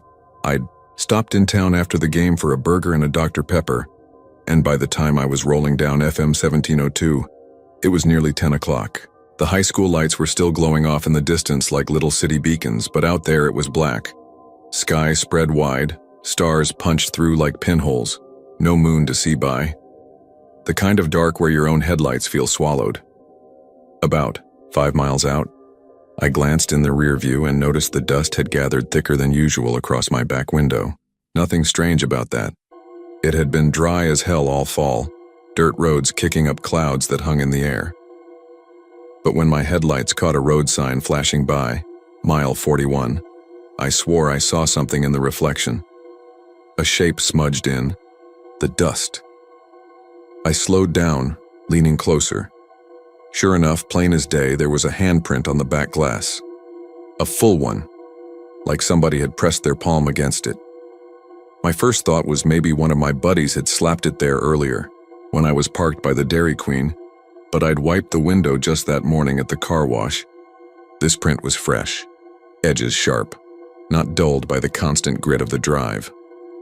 What got me, though, was the numbers traced beneath it. 3 curved digits dragged into the dust with a fingertip. 44. I glanced down at the odometer, then back to the mile markers. I was still only at 41. I hadn't passed 44 yet. I told myself it was nothing. Some prank coincidence. I cranked up the radio. KTRL was playing George Strait and kept rolling. But when the highway bent west and I hit mile 42, I felt it. Not saw it, not heard it. Felt it, like someone was sitting in the bed of the truck. A weight shifting on the suspension. The old Silverado creaked just once like it does when you toss a deer cooler back there. I eased off the gas and stared at the rear view. Just black glass and the red dots of my taillights bouncing in the dark. I told myself if I pulled over, I'd spook myself worse, so I kept going. By the time mile 43 slid past, I was gripping the wheel hard enough to whiten my knuckles.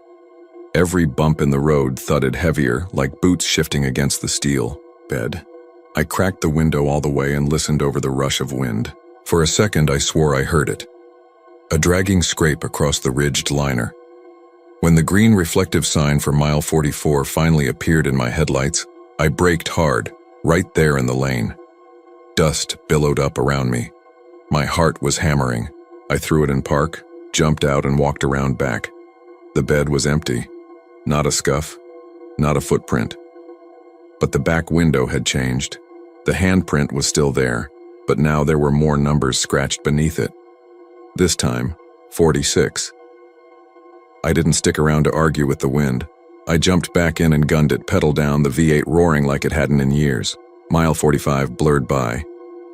The truck jolted like something heavy had just dropped inside the bed. A hard slam that made my teeth clack together. I didn't dare look in the mirror.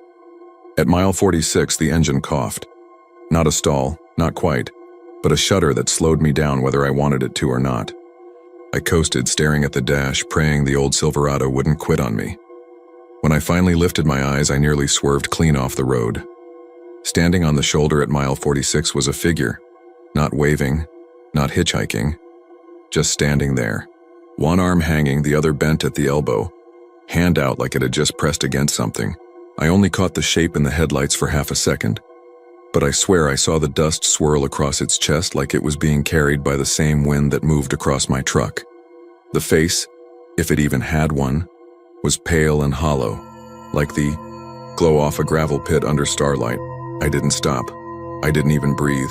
I swerved wide and kept going, the radio cutting into static that filled the cab with white noise. By the time I reached the highway junction near Hamilton, the truck was running smooth again. No weight, no noises, nothing in the mirror. But when I finally parked under the streetlight outside my house, I couldn't bring myself to get out right away. I sat there, engine idling, staring at that back window. The handprint was gone. In its place was a streak.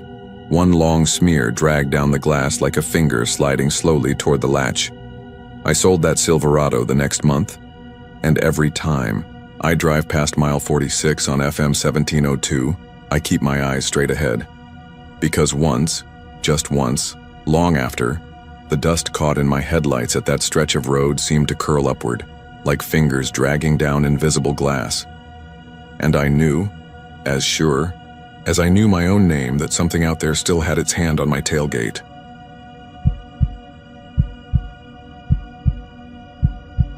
I had been driving west from Van Horn that night, making the long stretch toward El Paso with nothing but my old Chevy Silverado and the static-laced AM radio for company. Folks who know that drive will tell you there ain't much out there once you pass through the last gas station. Just blacktop cutting through desert scrub, a faint smell of gypsum dust, and the Guadalupe Mountains rising sharp and jagged like teeth in the distance. I'd stopped in Van Horn for coffee at the Allsups, and the lady behind the counter had joked about how empty the road ahead would be. "Only thing you'll see is stars and maybe a jackrabbit or two," she said with a grin. The coffee was lukewarm by the time I hit the salt flat, that wide white patch where the land looks like it's been scorched clean. Cicadas had gone quiet, replaced by the low hiss of desert wind curling over the highway. I kept the radio on low, preachers fading in and out, Spanish ballads dissolving into static. Just enough noise to keep me from falling into the hypnotic silence. That's when I heard it, the long hollow wail of a train whistle. Now you have to understand, out there is a line that cuts across the desert, sure. The Union Pacific runs through, hauling freight across West Texas. But that night, when I crested a small rise near the salt flat, I saw the train. It was just sitting there, still as stone, maybe a quarter mile off the road. Headlamps dead, cars stretched out like black coffins under the moonlight. Not a vibration, not a hum of diesel. Nothing to suggest it was alive. And yet, plain as day, I just heard the whistle echo across the flat. I slowed the truck, window cracked open, and leaned out into the cool air. The whistle came again, long, mournful, dragging like it was pulled from somewhere deep underground. My scalp prickled. The sound didn't fit. Trains don't sound their horns sitting motionless in the dark, especially not with the engines shut down. I told myself it was a trick of the wind, maybe the sound bouncing off the mountains. I pressed on, headlights tunneling through the emptiness. But the farther I went, the stranger it felt. The whistle didn't fade, it followed, sometimes sharp, sometimes far off, like the train was pacing me in the dark, unseen. At one point, maybe 5 or 6 miles past where I'd first seen it, I glanced in the mirror and nearly ran off the road. In the reflection, caught between the dull glow of my taillights, I swore I saw a figure standing right on the shoulder. Tall, thin, dressed in what looked like overalls or some kind of railway uniform. He didn't move, didn't hitch his thumb, just stood there, head tilted slightly as if he'd been waiting. When I slammed the brakes and twisted around, there was nothing. Just brush and highway and that endless stretch of pale desert. I floored it after that, nerves buzzing, telling myself I'd been awake too long, eyes playing tricks. But when I reached the low climb toward Guadalupe Pass, the air shifted. The wind grew sharp and colder, pushing through the cracks in the cab like I'd driven into another season. And then, right there on the grade, the whistle blew again, so loud and close I ducked, certain a locomotive was about to tear across the road in front of me. My headlights swept nothing but limestone cut and desert grass. No crossing, no lights, no train. The road climbed and twisted, and for a few blessed minutes, all I could hear was the groan of the engine and my own breath. But just as I came around, the last bend before the overlook, something made me tap the brakes. The truck shuddered to a stop. Out across the valley floor, where the train line stretched empty and pale under the moon, every single freight car was lit from within. Windows of fire glowing in each boxcar as if the whole line were full of lanterns or candles. The whistle screamed one last time, long and broken, and then it all went dark. The line, the desert, even the wind seemed to cut off at once. I sat, frozen, hand on the wheel, mouth dry. Then, faint but clear, from somewhere just beyond the rocks at my back, I heard footsteps. Slow, deliberate, crunching the gravel toward the truck. I didn't stay to see who or what was coming. I slammed into gear and tore up the rest of that pass, not daring to look in the mirror. By the time I rolled into El Paso after midnight, the whistle had finally stopped. I've driven that road a dozen times since, but never again at night. Folks out there still talk about the phantom freight near Salt Flat, say it's tied to some derailment back in the 40s. I don't know about all that. All I know is what I heard, and sometimes when the desert's real quiet, I swear I can still catch that whistle in the wind. I left my buddy's house in Johnson City later than I meant to, half a thermos of diner coffee sloshing in my cup holder and that strange spring heaviness hanging in the hill country air. Out there past dark, the roads feel like they belong to the deer in the wind and the odd trucker who doesn't mind white lines and a long song on AM radio. I rolled south on 281 with my windows cracked and my elbow out, the smell of cedar and damp limestone curling in, the hum of insects steady as a generator far off somewhere. I was in no hurry. I had my own place along the edge of Blanco, small, rental with a chain-link fence and a pecan tree that tapped the roof when it stormed. I'd planned to be home before 10, shower off the cedar dust, maybe catch the late forecast. But hill country miles stretch and porch talk stretches longer, and I was still grinning about something dumb my buddy said when the truck dropped into the shallow dip where the highway crosses that little creek just north of town. You know the spot if you're local. It isn't the main Blanco River crossing. This is a smaller slough they let run over the pavement during hard rains. There's a yellow sign on a steel post that reads, "Low Water Crossing," and a bigger one farther back that hollers, "Turn around. Don't drown." Folks ignore both when the sky's starry and the owls are going, and I'd have ignored them too if I hadn't seen the water moving wrong. Headlights swept down the asphalt and there it was, brown water sliding across the road 3, maybe 4 inches, a little lip where it bunched. Only it wasn't sliding downhill toward the ditch like it should. It was sliding up. The grade was plain, down from where I sat up to the far side. But the current moved uphill, smooth as a sheet of glass, carrying sticks and leaves and a plastic bottle, all climbing like they were on a conveyor. I eased off the gas and let the truck idle. The cicadas went quiet the second I rolled to a stop. My radio fuzzed, and the red needle of my oil gauge quivered as if the motor had caught a chill. Now I wasn't drinking, and I wasn't tired enough to be seeing things. I know how water works. Grew up on creeks. I stood on a dozen low water slabs as a kid, tossing branches in to see which way the flash flood pulled. I've seen the Blanco go mean and fast, whole telephone poles shooting by like matchsticks when the clouds burst. But I've never seen water pull up a hill like somebody had tilted the world. My stomach told me to keep moving, to take the shoulder and turn around up at the next drive. any drive. Instead, I put it in park and stepped out. Gravel under my boots crunched like brittle sugar and then stopped short, swallowed by a hush that felt wrong in a Texas May.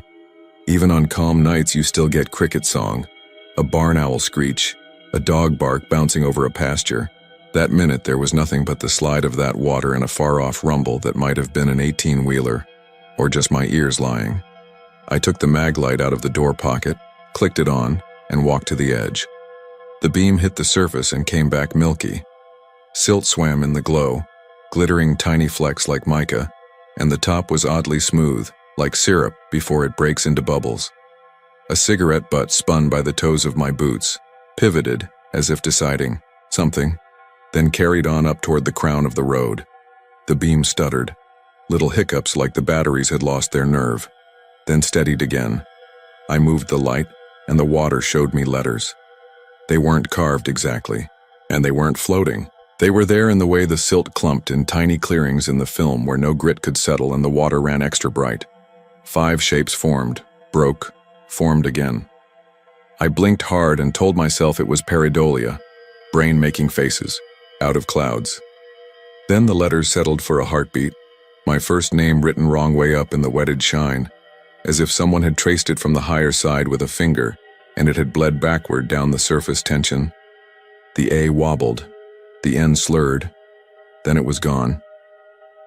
I stepped back so fast my heel skidded.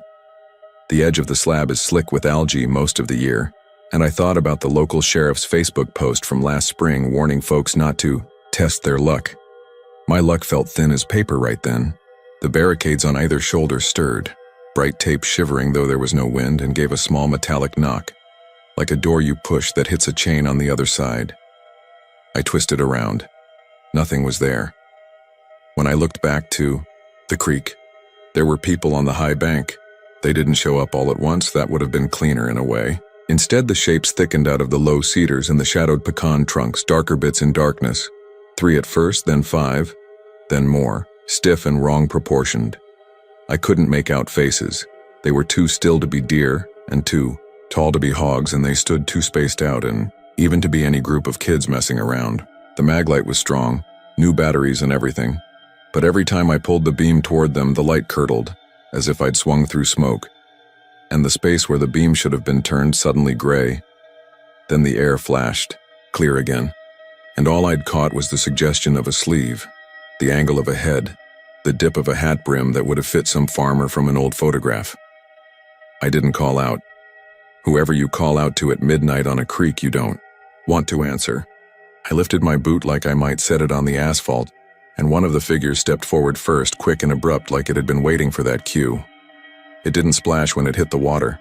It didn't break the skin at all. The water climbed it. That's the best way I can say it. The surface ran up the shape in a clean, tight sheet, a perfect outline of legs becoming a slick mold around a torso, then shoulders, then head. It didn't soak. It sheathed. The figure thinned where the current narrowed, and then it slid up the flowing sheet and vanished into the black line of oak trunks like a letter erased while you're still writing it. Another followed. Another. The last one paused right where the lip of water lifted over the crown and turned, as if it turned. I felt it more than saw it, and the name was back under my beam again, clear, deliberate, as if it had wanted to make sure I caught it before it left. I got in my truck. I damn near tore the door handle off doing it, metal popping once in a way that told me something in that old panel wasn't going to be right after. The engine coughed, whined, caught. I put the truck in reverse and laid into it harder than a person should lay into reverse. The rear tires sprayed gravel and the back end fishtailed before it dug into the shoulder rut and bit. I swung across the lane, regained the blacktop and drove. I didn't glance left or right. If anything stood in those ditches watching me, it would remain a story to tell myself and then not tell anybody else. At home, the pecans clacked together, and my porch light made a puddle on the crushed granite walkway. There's comfort in those dumb normal things. I stood there longer than I needed to, looking at a moth batter itself mindlessly against the bulb. My house creaked in the same places. It always creaked and my pipes groaned the way old pipes will groan when water runs through a narrow elbow. It should have worked, all that plainness, but the sounds slotted themselves into a pattern that wasn't random. A long shh, then a short shh, then another long, as if somebody on the far side of the wall was shushing me on a rhythm. I turned, every faucet on for a second to reset the noises. The last one in the master bath coughed, and a bloom of muddy water spat out and swirled twice in the bowl, counterclockwise, always counterclockwise in our pipes, and the silt settled into the ghost of my name and broke. I didn't sleep right. When I did get under, I dreamed about a football game at Blanco High. That bright Friday noise that feels like all the town has turned itself right side out. Pep band stomping Louie Louie, kids shrieking, a grill going behind the bleachers, and then the lights cut, total, and in the sudden pitch I could hear water sliding over a slab, plus the ragged breathing of someone older and heavier standing so close behind me their chest brushed my back. I woke up with my heart hammering and the smell of damp river rock in my nose. None of that is evidence. I get that. Morning makes fools of a lot of midnight certainties, and by mid-morning on Sunday I had convinced myself it was some weird optical trick, maybe a grade change I hadn't noticed, maybe the winds had pushed the surface, or maybe the current split funny and I'd fixated so hard on the bit moving against me I didn't notice the big flow running right. There's a road west of Kerrville folks call a gravity hill, where your car will roll up a grade if you put it in neutral, and the locals will laugh and tell you it's your eyes lying. It might have been like that, I told myself. So, I told myself a lot of useful things while I shaved and sopped the coffee ring off the counter and hosed dust off the hood. I drove out at noon to check the crossing in daylight. The sky had that bright zinc look it gets in May when the humidity muzzles the sun a bit. The ditch grass was slick with leftover damp. The sign stood the same, low water, crossing in big, black letters that look friendlier when you're not the one deciding whether to drive through. No water on the slab. All that remained were wet fans and a little line of oak leaves stuck along the uphill edge where the flow had dragged them. I walked the grade. I did it the dumb way and the careful way both. First with eyes, then with boots, then with a small contractor's level I keep in the toolbox because I once worked for a guy who wouldn't trust his own feet with a shelf. The bubble agreed with the pavement, down into the dip, up out of it. There was no place where up was secretly down, but in two spots, almost dead center, the silt had dried in slanted furrows like a field after a plow. Only the furrows pointed up. I went into town for a breakfast taco I didn't want. The girl at the counter had a Blanco Panthers t-shirt and a tired smile. My mouth asked, like it was someone else's voice, "You ever seen the low water crossing do? Anything funny?" And immediately wished it hadn't. She cocked her head, that polite look you get when a stranger is about to overshare. "Buddy, this is Blanco," she said. "Everything's funny when it rains." She popped the salsa lid with a thumb and slid it toward me. "Just don't be that guy, okay? You know, the one who thinks he can outsmart the creek." Behind us, the TV carried an old local flood PSA, a deputy standing by a pickup nose-deep in brown water, using a broken-off branch to point at the side window and say where the current had crushed it. I stared at the crawl under the picture, which ran old stats about drownings. None of that helped. I should have let it go there. A smart man would. But it bit me. Curiosity will ruin a Texan faster than whiskey. I drove back that afternoon with a bag of chalk from my garage and a handful of bright orange survey flags I'd bought at the hardware store for a fence project. The slab was bone dry now, wind ruffling a plastic feed sack caught under a mesquite root. I planted 4 flags in a line along what I knew was downhill. I used the chalk to draw arrows on the pavement big and silly, pointing toward the low ditch. I dropped 4 walnut shells evenly across the center line and watched them roll where you'd expect. When a breeze came and puttered along, it pushed dust in the same direction. The world was back to ordinary and I could have hugged it for that. I packed up. I got in my truck. I promised myself I'd stay off those roads that night, put on a movie, call my mom, make beans. At 9:30, the radar lit up on TV, green and yellow hugging the western edge, and a red cell yanking itself east, like a bad thought. I listened to the word training 3 times, storms training along the same line, dumping too much water on the same ground. Lightning flickered the way it does in the hill country, crawling sideways on the bottom of the clouds like someone scratching a back. When the wind picked up under the eaves and the pecan leaves clattered, the low water crossing came back into my head like an itch. I grabbed my keys like a man walking towards something that doesn't want him. The rain spotted my windshield, and then stopped as I hit the highway, as if the weather meant to help me see. When I arrived, the barricades were up and the water was already licking the edge, thin and brown and quick. A sheriff's Tahoe sat on the far side with its parking, lights on and nobody in it. The thin orange survey flags I'd stuck earlier snapped in the damp breeze, 3 of them propped in fresh mud where I hadn't left them. One lay in the road, bent toward the uphill side like wind had carried it that way. The arrows I'd chalked were smudged. It looked like someone had walked down the middle of the slab with a wet boot and dragged the tread across the arrows, uphill, heel first.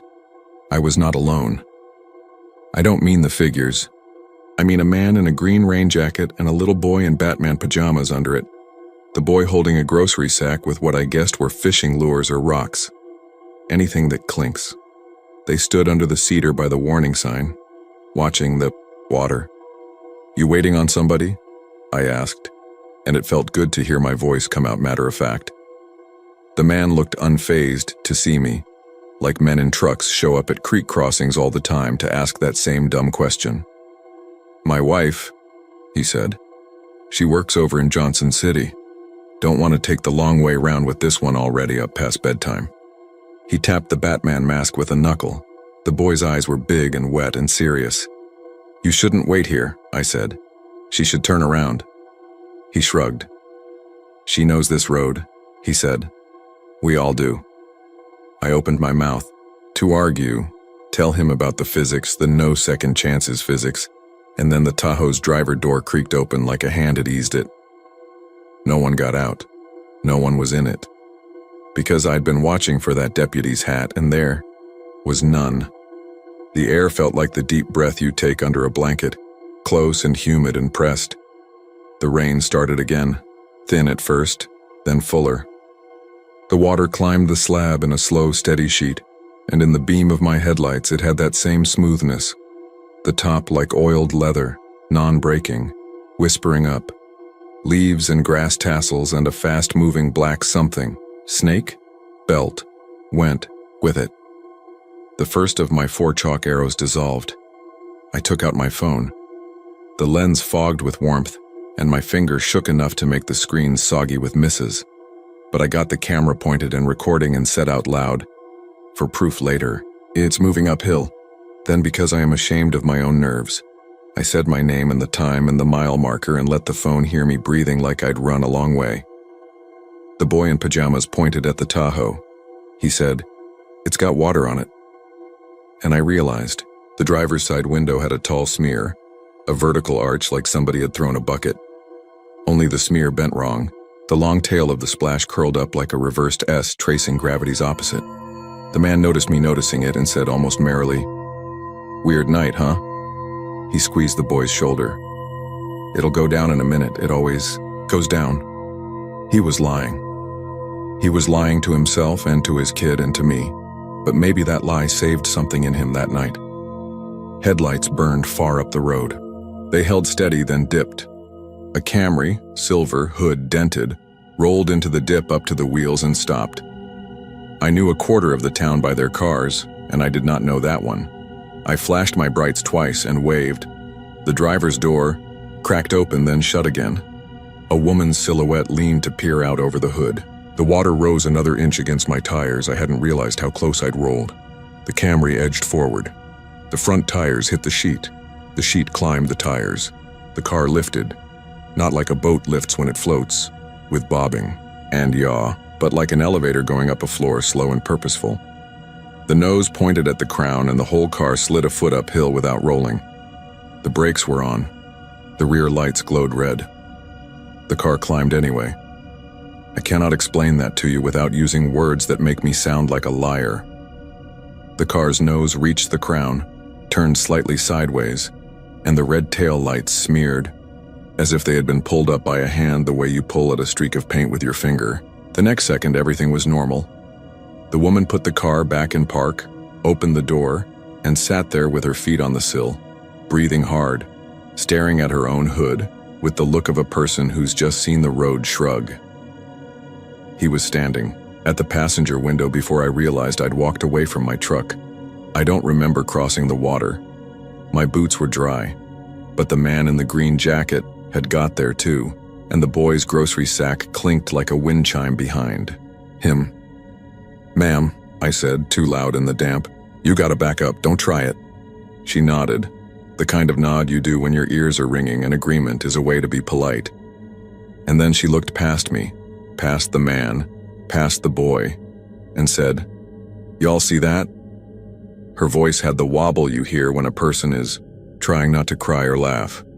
We turned as one. The figures were back on the far bank, not dozens, not a mob, just a scatter like before, a peppering of dark where dark had no business being. One of them stepped into the water, and in the rise of the sheet around it I could make out lines now, sharper than before.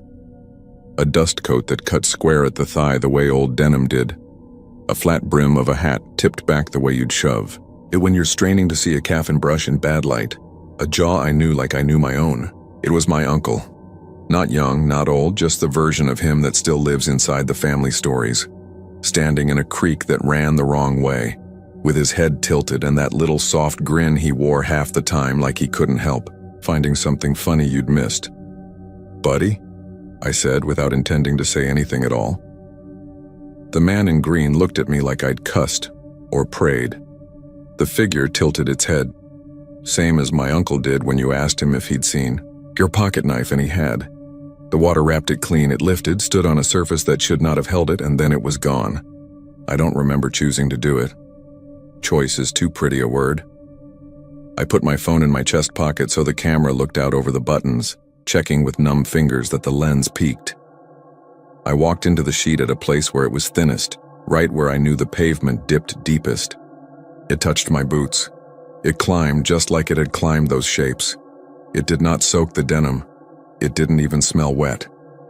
The cold of it went straight into my ankles like a shock, a kind of clean that feels like pain. I took a step, and my foot slid up and forward as if I'd planted on a toehold. The pressure hugged my shins. I took another step.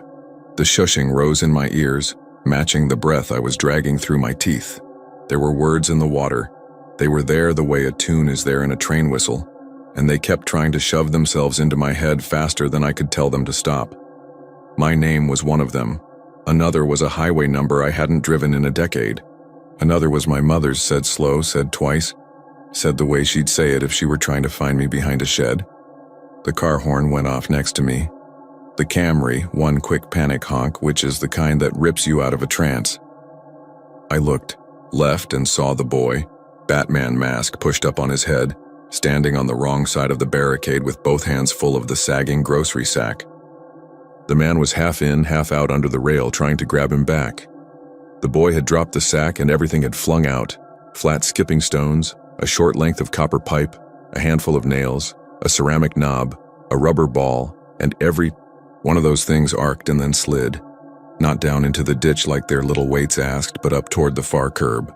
They didn't tumble. They tracked. They made a sound like 100 mice scurrying across cardboard. The rubber ball rolled uphill, gathered speed, and flicked itself up and over the slab's crown into the cedar leaves on the far side. In a breath, the boy forgot whatever fear he'd had and laughed. Just a single shocked bark of it because a ball going up is a funny sight. The man grabbed him by the waist and dragged him back under the rail, and he knocked one of my orange flags loose in the scuffle, and it skittered like a wind-blown straw uphill. That's when the shushing turned mean. It had been a constant, like a mother saying, "Hush now while you cry on a couch," but it thickened and sharpened, and in it I could pick the sound of a name that wasn't mine, a dead man's name. The name they put on a marker down by the Blanco when he took his truck across during a Memorial Day thunderhead in '85 and didn't come back. In that swell there were other sounds too. An engine you can't crank. A deputy radio crackling with the static that means bad news. A voice on a payphone telling a cousin, "Don't you go down there, it's already done." The water climbed, my thighs, and I had that thought you get waist deep in any creek, that if this goes wrong, it will be wrong before you have a word to use for it. I backed up. That is the part I'm proud of, and I admit it plain.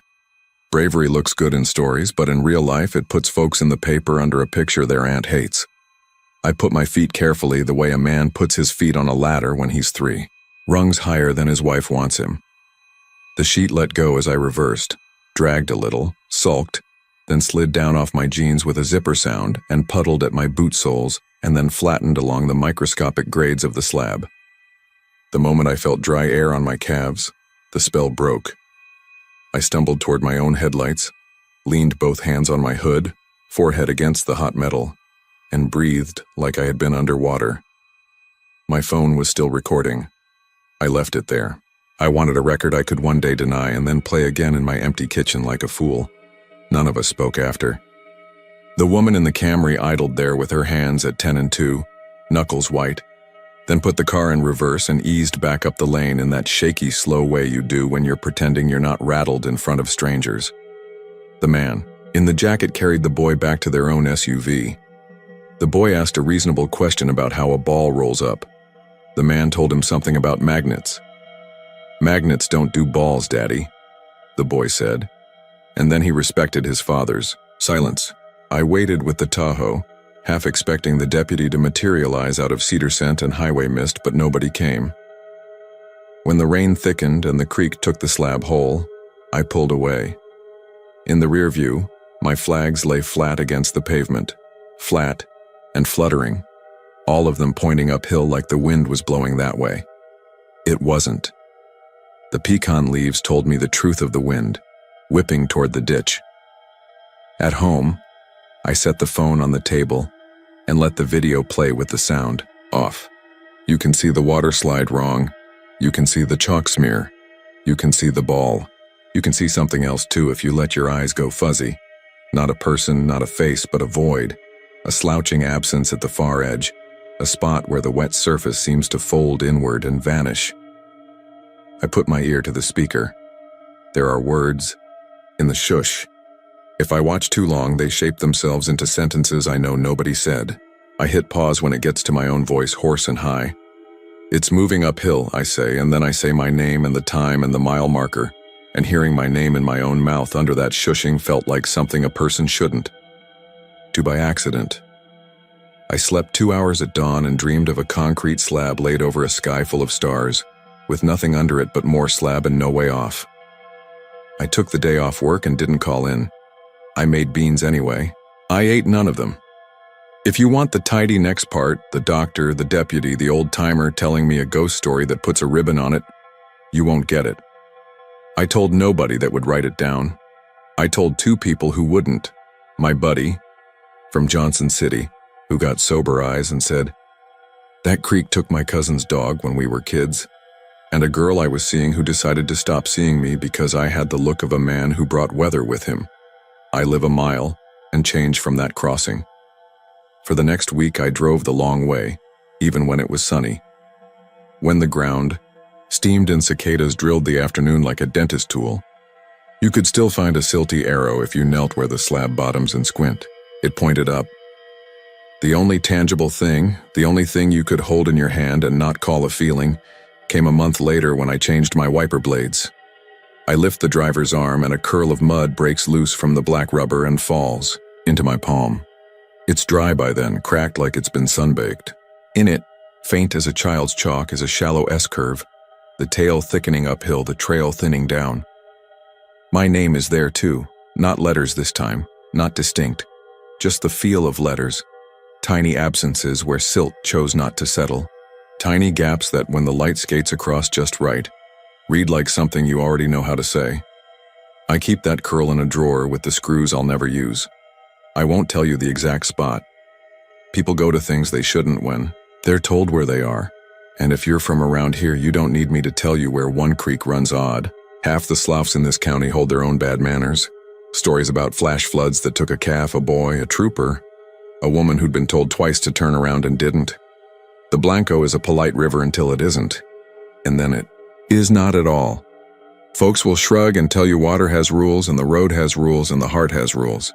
And then they'll tell you none of those rules care about you when the clouds stack black over the ridge and the smell of wet rock stands up like a person in the room. That night taught me something I don't have the right words for. A slab is a promise a county makes you that the world will be flat enough here to stand on. Sometimes the world breaks that promise in a very specific way.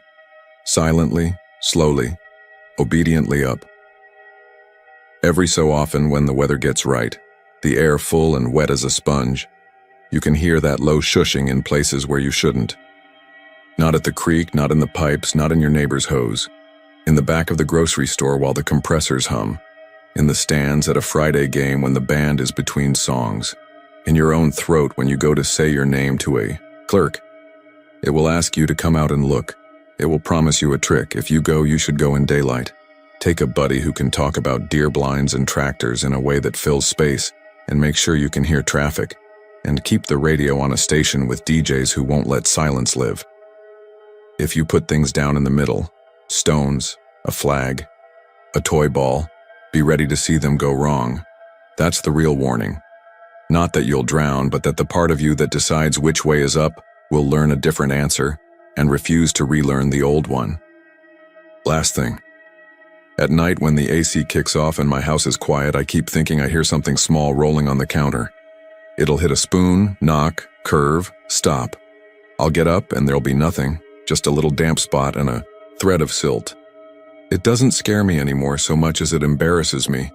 Like somebody I knew once keeps trying to get me to come out to the porch to tell me a joke I've already heard.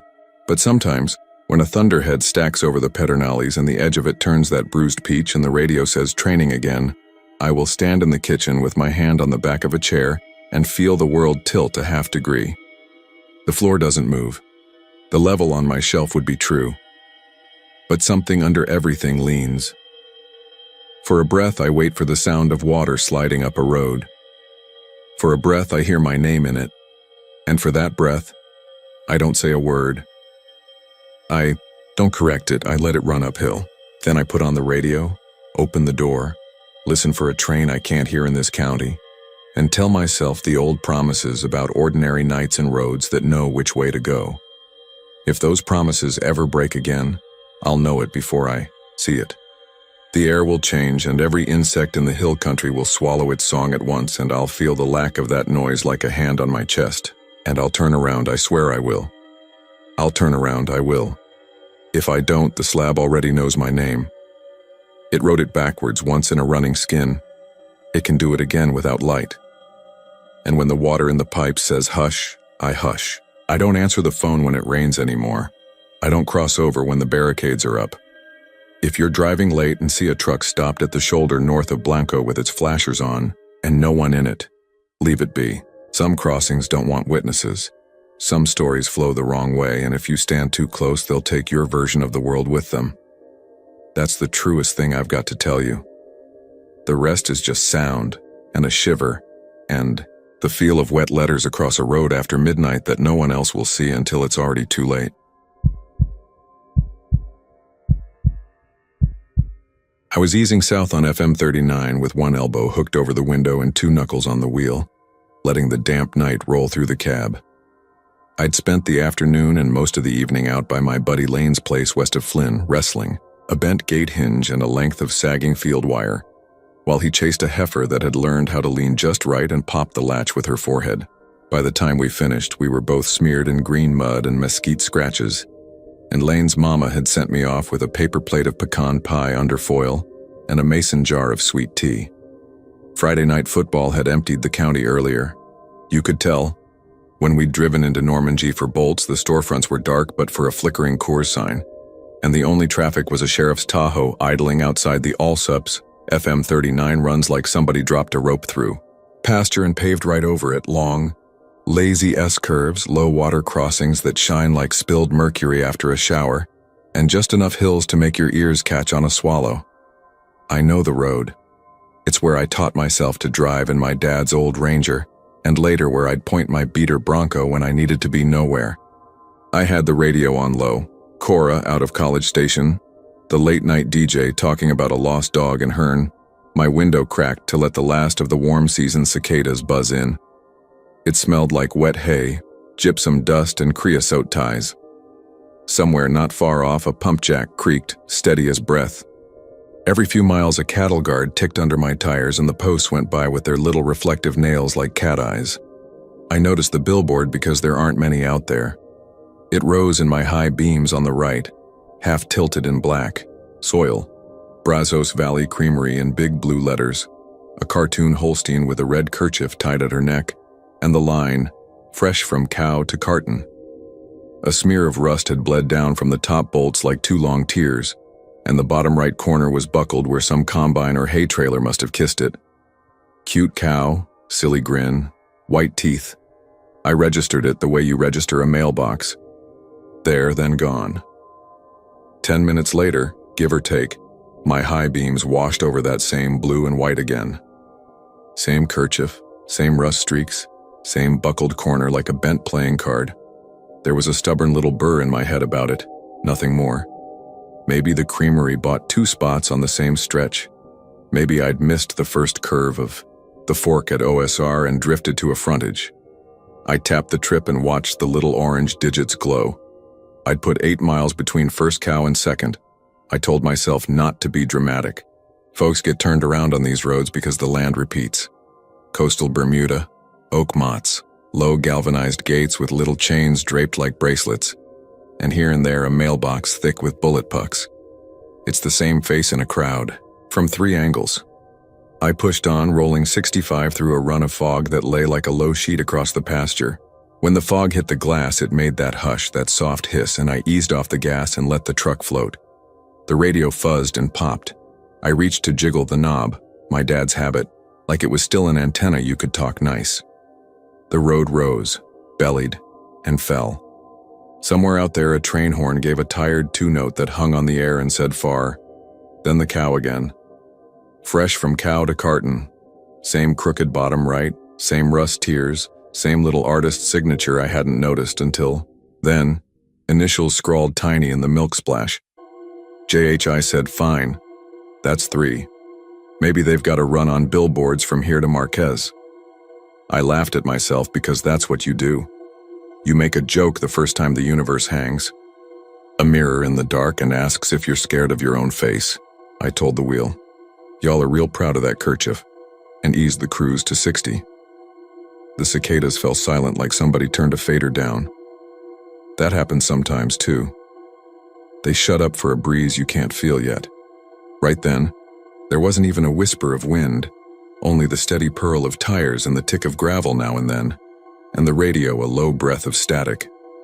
I kept an eye on the mile markers. I passed 288, 287, 286, and it made sense until it didn't. The next green blade said 292 like it had always said 292. I cut the cruise and floated to the shoulder where the grass was high and beaded with water, and I rolled the window down to hear the frogs. I killed the radio. The silence was not a full silence, it was full of small spaces where sound should be. I could hear my own blood, the tick under the hood, a calf somewhere sucking on a gate panel for the metal taste. I got out because that's what men who grew up out here do when they think they've been dumb. They stand and make the night prove it. The billboard was behind me, maybe 60 yards, a big white rectangle washed pale by my taillights. Up close, the buckled corner showed raw wood like a broken bone. I put my hand on the post, damp, cold as well pipe. I ran my finger over the rust, and it flaked under my nail and left that dry blood grit. I checked the back for a tag, a date. Sometimes, the little sign company sticks stencil numbers, but there was nothing but mildew and the whirls of old staple holes. When I stepped back, my boot sank in, and when I pulled it free, there was a smell that lifted from the mud I can only call sweet rot, like a dairy barn when the bulk tank's gone off, sugar gone sour and thick. It crawled behind my tongue. Okay, I said. Enough. Talking out loud is a lot like tapping the gas when the light turns green and you don't trust yourself. You choose motion. I got back in the cab, wiped my boot on the floor mat, and checked that the compass still read S. It did. The odometer said 16.2 since Lane's mailbox. I set my jaw and drove. The fourth cow was not smiling. Or maybe I was looking harder. The artist had given her mouth a little curl that, in the wash of brights, had gone mean. I told myself the curve belonged to the paint's shadow and not intention. The fifth cow had a fly painted near her eye I swear hadn't been there before. 3 perfect little black ovals in a triangle like someone's idea of a fly from memory. The sixth had a smudge at the tooth like a chipped incisor. By the 7th, I stopped counting. The clock bled minutes. The trip wound up like rope and my gas gauge slipped under half. I tried the radio again. Cora was gone. I pushed the seek and got a string of speaking voices that were almost words. It chased the edge of a murmur the way creek water almost becomes music if you listen long enough. Between stations under the static came a sound like the lowing of 100 head beyond a rise. That sound makes a shape in your chest if you've ever worked cattle, the way it fills a draw at dawn, the way it means weight and heat and dust. The hair on my forearm stood in a neat row. I smacked the power off and let my thoughts become their own noise. I told myself to turn around. Don't be romantic. Don't be tough. Turn around and take OSR west to 45 and home. So I swung the wheel, at a ranch cut and nosed back north, heart knocking an embarrassed hot rabbit in my ribs. North was not north. The compass flickered between N and S like it was blinking. When it steadied at N, when the sky to the left went the dark gray that you tell yourself is College Station toward the east, the billboard rose, cow first, teeth white, kerchief red, and the little JH like the dot on an I. I tasted aluminum. Passed it on principle. Nothing behind you can hurt you if you keep it behind you. That's a lie we learn because it works until it doesn't. 5 minutes, 10, 12. A long, straight stretch where you can see your own light a mile ahead on a stripe of damp. Then the cow again. I drove until my bladder hurt, and then passed. That because there's something childish in stopping when you feel hunted. When I finally took the shoulder, it was with a kind of surrender that made me laugh at myself, and the laugh sounded like a choke. I got out with my flashlight because a flashlight is the adult version of a blankie, and I walked back 50 paces along the ditch. When the light hit the face of the board, the cow flared from dark to white like a deer eye. Up close, you could see the brush marks in the white broad strokes and the little hairline ridges where a cheap foam roller had been lifted wrong. It was only paint. God, it was only paint. I fished a key from my pocket and scratched the lower corner. A long, deliberate X that cut through the milk splash down to gray primer. The sound it made was a nail on plate. Satisfying. I stepped back. It was my mark. If I came to another cow with no X, I could call it billboard number 2 or 8 or 12. If I came to the cow with an X a county later, then I'd have a different conversation with myself. I drove. 7 minutes. Odd how the clock mattered more than distance. My trip ticked up 2 miles that felt like 10. The road offered landmarks I half knew from different stretches. A low crossing with the black stain of last month's flood, 6 inches up the concrete posts. The sag-bellied oak that leaned east like it was listening hard, a disc of a rusted tine in a fence where someone had repaired a corner with whatever was underfoot. Night does that. Makes a collage of the things you've always seen. The billboard returned. The X was there. I pulled hard for the shoulder too fast and the gravel said nope and spit me a foot into the rye before the tires bit. I sat there in the half-ditch, breathing big on purpose, hands shaking in a way I'd tried to call adrenaline. I didn't have to go look. I knew my own scratch. The dew on the board had beaded inside the V of the X like sweat in a wrinkle. I touched my tongue to the back of my teeth to check for the taste of fear like metal. It was there, the old penny tang. I told myself, go forward slow. That's all a man can do. Even bad nights end. After that, it was little differences that made large ones. The cow's kerchief wasn't tied exactly the same. The knot hung lower, or the red bled more orange. The slogan's font, which I'd been calling blue, went the shade of old jeans. Then the line changed. Fresh from cow to carton became fresh from cows to carton, and for a second I smiled even then at the bad plural. The next one said fresh from herd to carton, and the one after had paint runs thick as lard down its face like tears that never dried. My headlights caught a glimmer in those runs. As I idled past, my wheel and hand stilled on their own as if in reverence. The smell in the cab changed too. The outdoors crept in deeper, and the sweet rot thickened until I rolled the window up.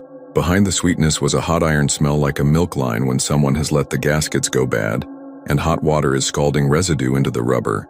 I don't know why my brain fetched that, except it's the closest thing to it I have. A map of old sensation pulled out like a receipt when you need a number. I pressed the recirc button. The light came on. The smell stayed. Tired. That was the other thing.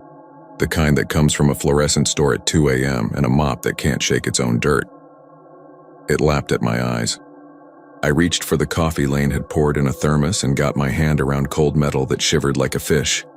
When I got the lid off and took a gulp, it wasn't coffee anymore. It was something watery that tasted like the gray at the bottom of a cereal bowl, sweet and thin. I spat it into a Whataburger sack and it looked white in the dark. The thermos smelled like a barn sink. I promised myself I would stop at the next drive or farmhouse. But there were none. The world had smoothed into pasture, fence row, the idea of a mailbox without the body of one, and even the little culverts where cattle cross under the road were only black or black. The only thing that insisted was that board. I tried a turn eye, swear doesn't exist in daylight. A narrow caliche lane appeared on the right with 2 thin tire grooves and a line of Johnson grass down its spine, and I rode my front tires onto it so the rear still sat on the asphalt like a man keeping 1 foot in the pool and 1 on the deck. The caliche was damp, pocked by hoof marks, the half-moon stamped deep and soft. 5 car lengths in, the road curved behind a cedar windbreak and revealed itself to be nothing. An equipment pad with old ruts fossilized into it, and a pile of railroad ties that wasn't a pile so much as a nest. I backed out and kept the wheel turned to keep my headlights off the nest, and when I bumped onto 39 again and swung south, the billboard was 100 yards ahead facing me, which is not how billboards work. I laughed then. Couldn't help. I put my forehead to the wheel and let 2 stupid barks out into the steering column because sometimes a noise is all that keeps your shape together. Then I drove at the sign. At 80 it was huge. All white face and black letters. That painted cow like something running out to meet me across a pasture. I did not slow. The ditch was not meant for it, but I'd ridden ditches worse on deer and bad decisions. I hit the cut just left of the post, angled up, and braced for the heavy thump and powder of rot when the bumper bit wood. My truck went through it. Not around it. Through. The board peeled itself like wet paper and slid noiselessly up and over the cab in a loose curl, and for a foot or two the world went milk white through every window as if I'd driven into a carton. When the board should have crashed, it didn't. There was no sound of splinters, no tangle of lumber under the wheels.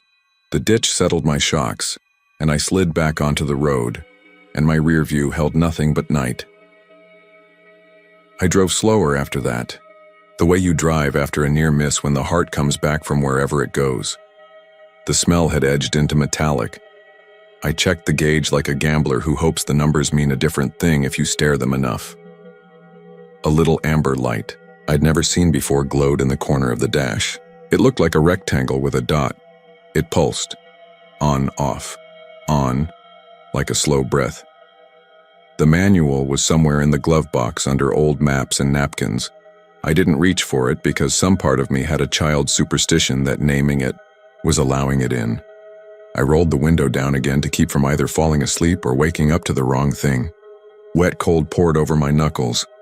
I held my hand out into it till the fingers went numb and then pulled it back and held the cold to my forehead. That's when I heard the footsteps. They weren't hooves. Hooves have a hollow clop and a rhythm that tells you the weight of the animal and something about its humor. This was the sound of many soft things pressing down in almost time on soaked ground. Plods, not steps. A crowd. No. A herd dragging blankets over grass. It kept to my right, held a line with me, and never drew closer in the way things don't, when fences keep them from making choices. I tried to see out there, but my high beams hit a fog that wouldn't be lit. It drank light and returned suggestion. In that suggestion, something moved, not parallel, not clean. The way you catch figures when a marching band has just passed and shadows still cross the street. "Hey," I yelled before I knew I would. "Hey, get on." I sounded like my grandfather, in a cotton field, as if the night were a loose heifer and my voice a rattle can. The footsteps did not change. A second later, something brushed the side of my truck. Not hard, not obvious. Just a slide that sang down the sheet metal like a tack nail drawn lightly. I reached instinct into the door for the maglite and caught warm glass. My fingers left smears on the window. When the plan to shine a hard circle of reason out into that space died, I realized I was gripping for it out of anger more than use. Anger is a gift sometimes, a little motor. The next billboard smiled with all its teeth. For a beat, I truly believed it was laughing. The slogan had changed again. Fresh from herd to carton became fresh from field to carton, and the cartoon cow's ears were too long now, and its nose was almost piggish the way a poor drawing makes a familiar animal. Not what it is. At the bottom corner, where I'd scratched the X, there were 2 new lines that crossed it. Neater than mine, cleaner. Not vandal lines, drafting lines. It made a shape, 4 strokes intersecting. Too long, too short. It wanted to be a brand. I went 50, 40. No cars came from either way. The sky had that minor glow that means a town if you pretend hard enough, and I told myself it had to be Normandy bouncing off a low ceiling, even though the map in my head told me I should have passed the glow 2 hours ago. My phone was in the cup holder. I hadn't looked because the last time I checked it in the ditch it had shown a time that could not be right. 1:09 a.m., when the truck's clock said 12:12. I picked the phone up. The lock screen showed a photo I didn't remember taking. The cow's face, up close, rolled with the paint ridges, a piece of staple jutting like a toothpick between its teeth. The time said 3:33, no service in the corner. The battery icon, which had been full when I left lanes, was half red like a cigarette ember. I told myself I must have pocket shot it. I told myself a lot of things. Then I unlocked, swiped, and scrolled to the camera roll. There were 9 photos, all of them of the billboard, each closer than the last, and in the penultimate one, in the bright wash at the edge, there was my own shoulder, the stitching on my jacket's shoulder that my ex used to pick at in lines. The darker square where sun fades stop under a seatbelt. The last photo was white, not blank, the kind of white you get when you put a lens against a white thing and press. In the top edge, a hair someone's was caught half out of focus. Mine. I touched it like a fool and my fingertip felt nothing because glass is only ever glass. The gauge light pulsed. On. Off. On. I switched the odometer to miles to empty. 112, then 99, then 104. It climbed like a shy animal. It dropped fast like a bucket. It did not care about physics. I put the display back to trip and let the numbers march instead of dance. I came to a low water crossing. I know, like my mother's kitchen. 2 short rails, moss on the upstream side, and a break in the middle where last spring's flood had taken. 4 inches of chip seal like a bite. The white paint on the edge stones was new, too fresh for a place that never gets new anything. In the reflection off the wet concrete, I saw writing where there never is writing. Black spray paint ghosted under the water skin. Letters thin and long like a teenager's tag. Drink. I told myself some kids bored of kicking culverts had done it. The water slid over the word and it became DRNK, DRND. I went slow, not for taggers, but because I wanted anything in the undercarriage to break softly if it must. When I eased off the crossing, something clanked under. Not a rock, not a chain. A sound like a clamp closing. The truck shivered and then straightened. The amber rectangle blinked faster. Against the cold glass, my breath fogged small clouds. I was holding the wheel too tight. I forced my grip open 1 finger at a time and felt where the skin had stuck to the seam in the leather. Another board. Fresh from field to carton had become fresh from road to carton. I read it once, and my body decided not to read it again. I stared at the kerchief corner and counted the painter's strokes. 1, 2, up flick, fill. I realized JH wasn't at the milk splash anymore. The initials had moved to the lower left in little blue. JH 1994. I have no reason to tell you. I know anybody whose initials are JH, and yet I found I was chewing the inside of my cheek waiting for a memory that never came. I pulled alongside and the smell of sweet rot grew until it was full and I realized it wasn't coming through the vents at all. It was coming from the truck, I parked in the lane with my hazards blinking because manners die hard and rolled myself out into the cold. My flashlight made a tube of clean around me that only showed how much moat there was in the world. I walked to the back and swept the beam.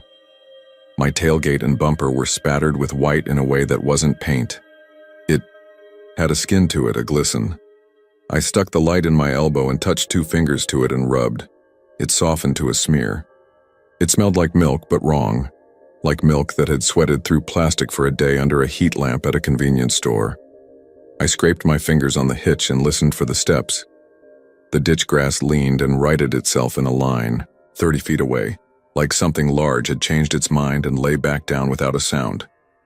"Get," I said, "to nothing." The word came out mean and small. Back in the cab, I started the truck even though it was already running. The key grated a protest, and the engine rose to meet a throttle I hadn't pressed. I put it in drive and did not look behind me. In the habit way, I checked the mirror anyway. The white spatter on the bumper seemed to be running uphill toward the tailgate like dew when wind pushes it. I reached to adjust the mirror and touched glass. It was warm. The rear window was cold. The mirror was warm. Time grows a tail in nights like that. You think you've been at it 10 minutes and find a half-hour sleeping in your lap. I tried counting mileposts, but they repeated numbers like a kid learning his tables. The sky did, not change. Trees on the horizon stayed like cutouts pinned to felt. Then, just before I ran fully out of the story I was telling myself, the world made the smallest concession to ordinary. A blue light on a pole, the kind creameries put near, the milk room to keep insects from nosing a door, humming that gas bulb hum I could feel in my fillings. I saw it across a pasture, set back from the roadaways, and a gravel drive ran to it. That was insane enough to feel like salvation. Men go to lights. Moths go to lights. Cattle will crowd a yard lamp till the ground goes to powder. It's in us. I turned down the drive. My headlights grazed 3 saplings in blue cages and a cattle guard with slats too close together for comfort. The guard sang under my tires, a little minor chord. Past it, a low building with a tin roof and a door that wasn't quite square, sat like it had been set there with a tired shrug. There were 3 white 5-gallon buckets on their sides by the door, and a hose that ran to a spigot that ran nowhere. Steam rose out back from something venting. It did not smell like steam. It smelled like the inside of a thermos 2 days after soup. I killed my lights, but not the engine. Because you don't turn off your heart when you might need to run. I cracked the door and stuck my head into the cold as far as my neck would let me.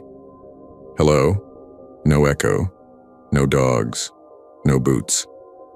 The blue lamp hummed. Somewhere, a pipe ticked cooling. If you've ever worked a milk room, you know the sounds have a way of staying in the walls. A piece of paper was stapled eye height to the door. My flashlight caught the edges and made its staple shine like jewelry. It was a delivery schedule. Names in pencil, days of the week in a neat hand, times in 24-hour. At the bottom, the number for a driver, JH. The pencil had dug into the paper on the H like the hand that wrote it had been mad or cold.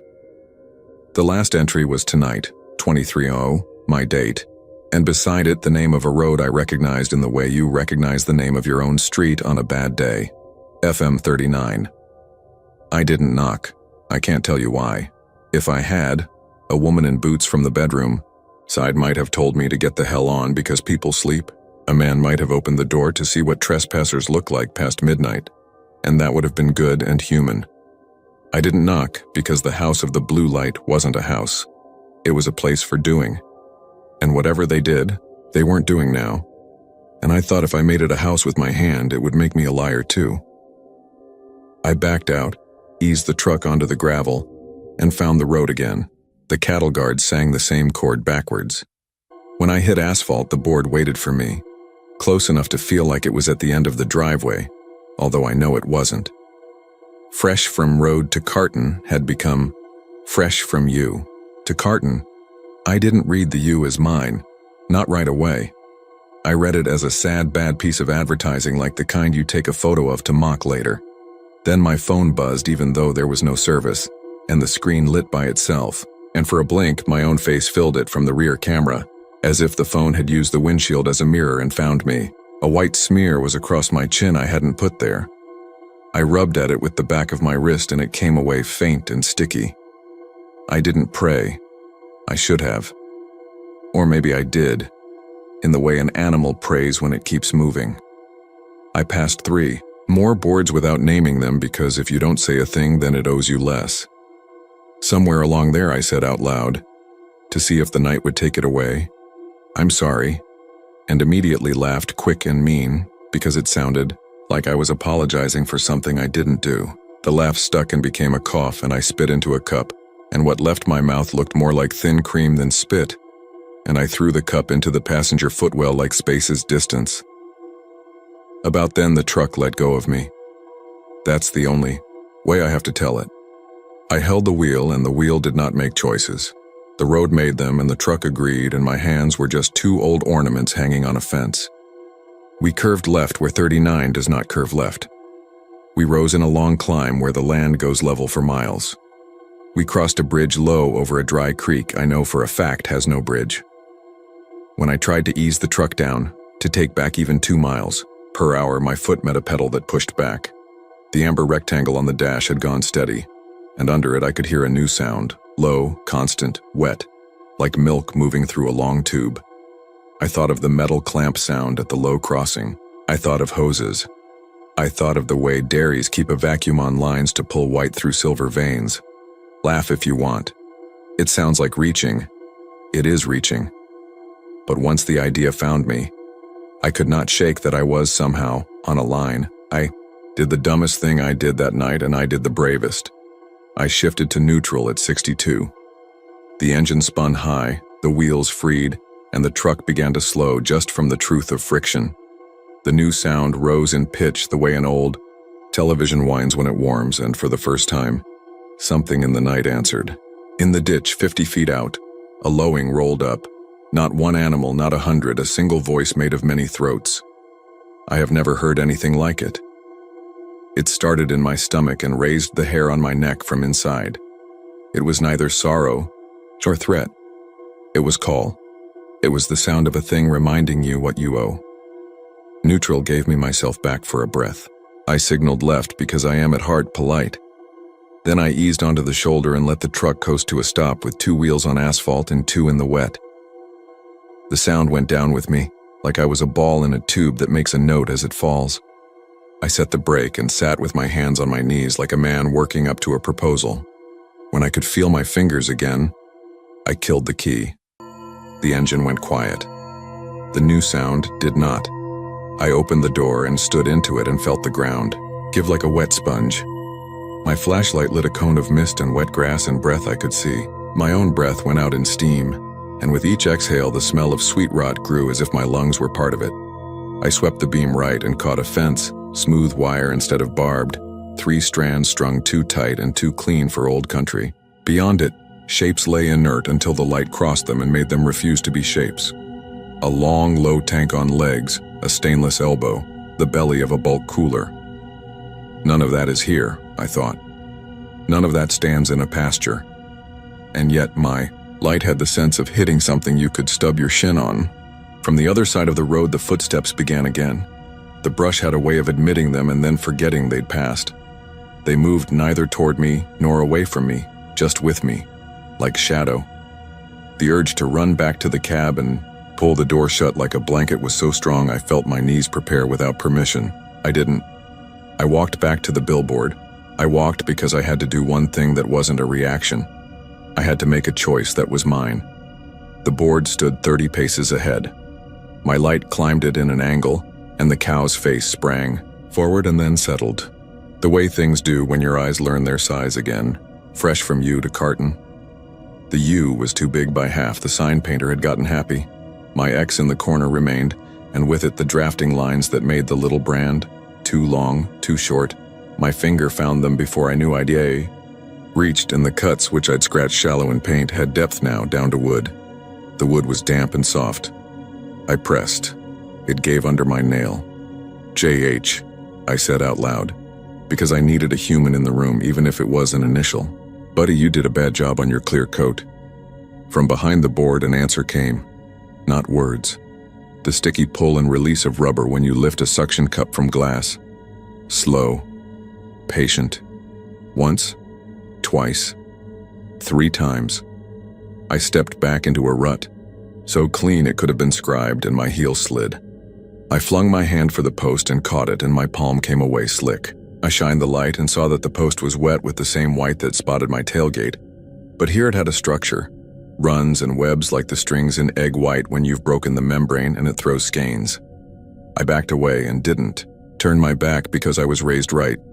The suction sound ceased like the thing that made them had decided good manners trump curiosity. My light scooped the ditch and found in the grass a laminated card. The lamination had gone cloudy around. The edges and a corner had lifted and filled with dew.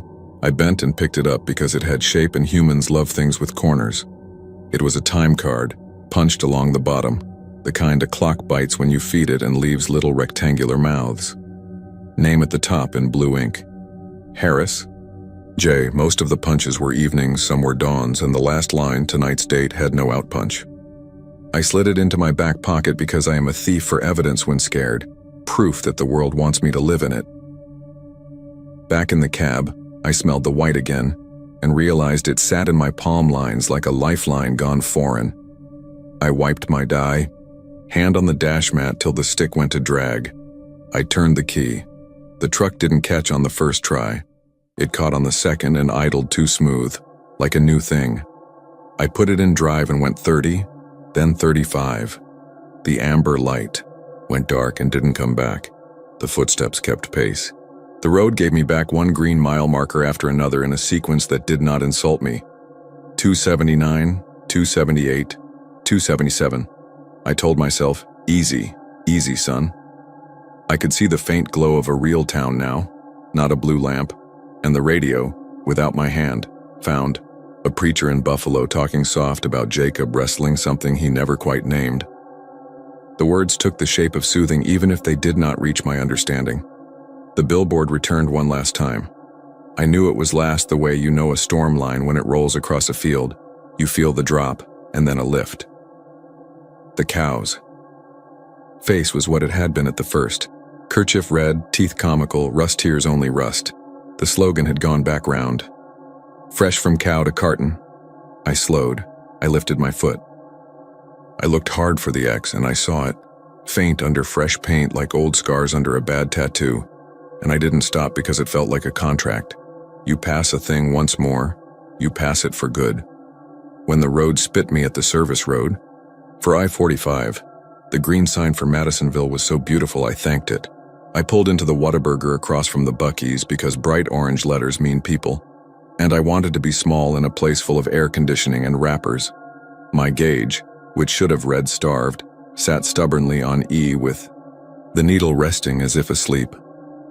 I parked under a light, opened the door, and the night decided not to follow me all the way across the asphalt. The automatic doors breathed me in. The kid at the register looked at my face and said, "Sir?" Like maybe he'd known me once. "I'm fine," I said, which was a lie and a wish. "Coffee black." He poured it from a pot that had been made 10 minutes ago and tasted like church. I drank half standing. In the bathroom, I washed my hands till the stick left and the smell fell to memory. When I looked up in the mirror, there was a white crescent under my jaw I'd missed. I cleaned it off with a paper towel so rough it might have been cut from a sack. In the trash can beside me, a laminated card leaned on the rim. Another time card. Another name. Same initials, different order. H. James. Or maybe my brain made that part because it was tired of a puzzle with no corner pieces. Outside, under the sodium lamps, the white spatter on my tailgate had crusted. In the pattern of it, if you stood and unfocused your eyes like an idiot at a mall kiosk, you could find shapes. A big loop with a nick out of one side, 2 shorts and 2 longs crossed like a brand. When I brushed at it with my thumb, it flaked. A moth dove and battered itself on the glass and then seemed to settle there, quivering. I went home by interstate with the radio on a preacher, and then not on at all. I did not look at the billboards, not for the Buc-ee's beaver, not for fireworks, not for adult bookstores that promise to be discreet and aren't. In the morning, I hosed the tailgate. The white came off in sheets like bad paint. Under it, the metal was clean as if wolves had licked it. In my pocket, the time card went soft at the corners. I set it on top of the microwave like a person leaves a bill where he'll remember to pay it. I took a photo of it with my phone because how else do we keep anythings now? The photo came out white. There isn't a moral. I don't drive 39 at night anymore, that's all. If I have to get from Lanes to Huntsville, I run up to OSR and take 45 like I should have done that night. And I allow myself to be bored and alive. In daylight, I've looked for the billboard. I've found 3 along that stretch. One with a feed store painted over a creamery ad so old the blue bleeds through. One covered in tarps zip-tied like a boat. And one blank with just the little ladder up the back and the staple scars where someone's summer camp flyer once held.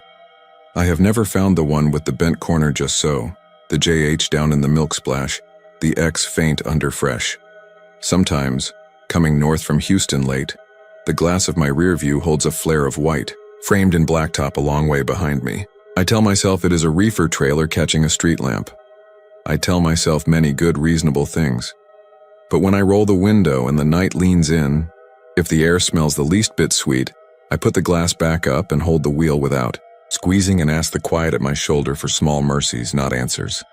On my fridge there's a grease pencil, the kind used for marking calves at the chute. Every few weeks when I notice I've started sleeping, I take the pencil down, uncap it, and draw a small X inside the freezer door near the hinge. I don't know why that helps. Maybe it doesn't. I only know that once in a while if I open the door slow I can see for a second where a second X lies under the plastic like a scar under skin, neater than mine, cleaner. 2 long lines, 2 short. And the milk in the jug behind it, even if it says fresh, I pour a little in the sink first and watch how it moves. If it sheets slow like something thick, I put the cap back on and set it in the trash with the lid shut and the nightlight on above it. And I sleep with my truck keys on the nightstand heavy as a choice. I kept the time card longer than I meant, too. When I finally took it down off the microwave to throw it out with old coupons, I turned it over because the thumb wants back, and on the back where you'd press it against the clock was one faint, lifted print in white, 4 lines crossed. 2 long, 2 short. Not paint. Something that had dried clear and set. I didn't want it to be glue because glue would have been answer enough. I didn't want it to be milk because that would have been worse. I put the card in a Ziploc bag and slid it into the drawer where I keep matches and a coin that opens beers. I have not looked at it since. I tell myself if one night I am coming down 45 and the amber rectangle light on my dash breathes on, I will drive past Madisonville and past Huntsville and not exit until I have to pee so bad it names me, and I will keep my eyes on the dotted white and pretend I am the only sign maker left in the world. There's a bend on 39. I cannot stand in daylight now. It's a nothing curve around a stand of huisache that always looks like it's leaning, and it smells, when the sun's on it, like sweet pea and antifreeze. If I'm ever on that road when the light's low and the cattle shadows get long, I turn the radio up to drown the vacuum I don't quite hear. And if a billboard rises out of pasture, then any billboard at all, for fireworks or a feed store or a church barbecue, I keep my eyes where the pavement narrows down in my lights and I let my peripheral do the seeing. That's where the cow lives now, in the corner of what I allow, smiling the way paint smiles when you aren't looking full on. I still owe Lane a gate hinge. He offered to ride with me one night to show me how dumb I am, bought a 6-pack, and everything. I told him gates can wait, and he called me a word I won't repeat and I laughed, and we didn't make it mean anything. On his fridge is a magnet from a creamery tour I don't remember taking with him, cow with a kerchief, cartoon red. When I go for a beer at his place, I look at the magnet out of the corner of my eye, and sometimes, not often, if the angle's wrong, I could swear the kerchief knot hangs just a little lower, like somebody redrew it in a hurry and got tired of the curve. It's silly, it is. That's the truth that makes it worse. Because on some nights, southbound, when the fog sits on the ditch like a sleeping dog and the grass sweats without wind, a billboard comes back into my lights after a stretch of clean. And for the breath before I pass it, I taste metal and sugar, and my thumb aches like I've been holding something heavy for a long time and have finally opened my hand. Then I don't look in the mirror, not for a mile, not for 2. And if I do, if I can't help it, There's nothing white there, only the warm blur of my own taillights and the suggestion of pasture rising and falling forever. And I tell myself, God willing, it will be enough.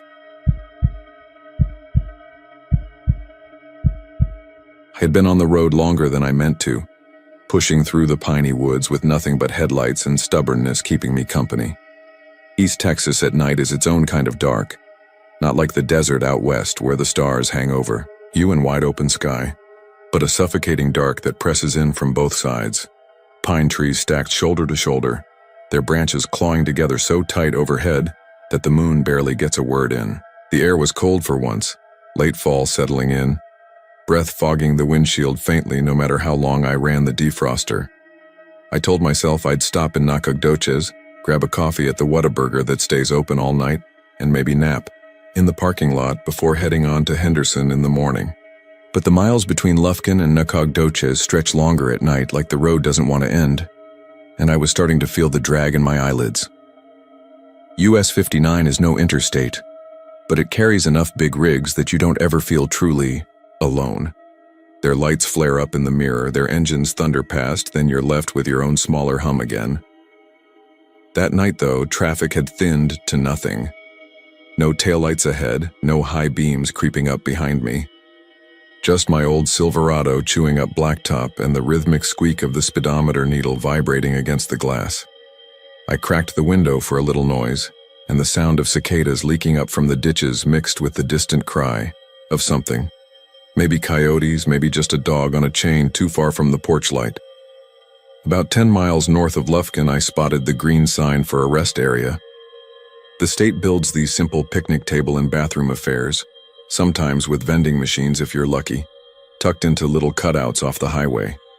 I wasn't planning to stop, but as I passed the first reflector post, my gas light chimed. I'd filled up earlier in town, so it didn't make sense. The gauge still read 3/4. My first thought was maybe the sensor was loose. Second thought was maybe I was just tired enough to hear things. But then the radio flickered. I hadn't been listening to anything but static for a while. Couldn't catch a station that didn't collapse into fuzz. Out of nowhere, a voice slipped through, low and distant like a preacher's cadence but too faint to understand. It was only a second or two, then gone. The screen still glowed 88.7, the number steady. My hand hovered over the dial, but I left it. I've always been the type to let things be until they demand otherwise. The rest area turnoff appeared, and though I didn't mean to, I slowed and took it. The truck coasted up the narrow drive, tires crunching gravel, pines leaning overhead.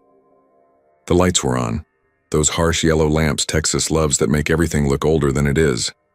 The lot was empty. No trucks, no sedans, not even a trooper idling in the corner with his radar gun. Just the single row of picnic shelters and the cinder block bathroom with its green-painted doors. I parked near the middle, killed the engine, and sat a second in the silence.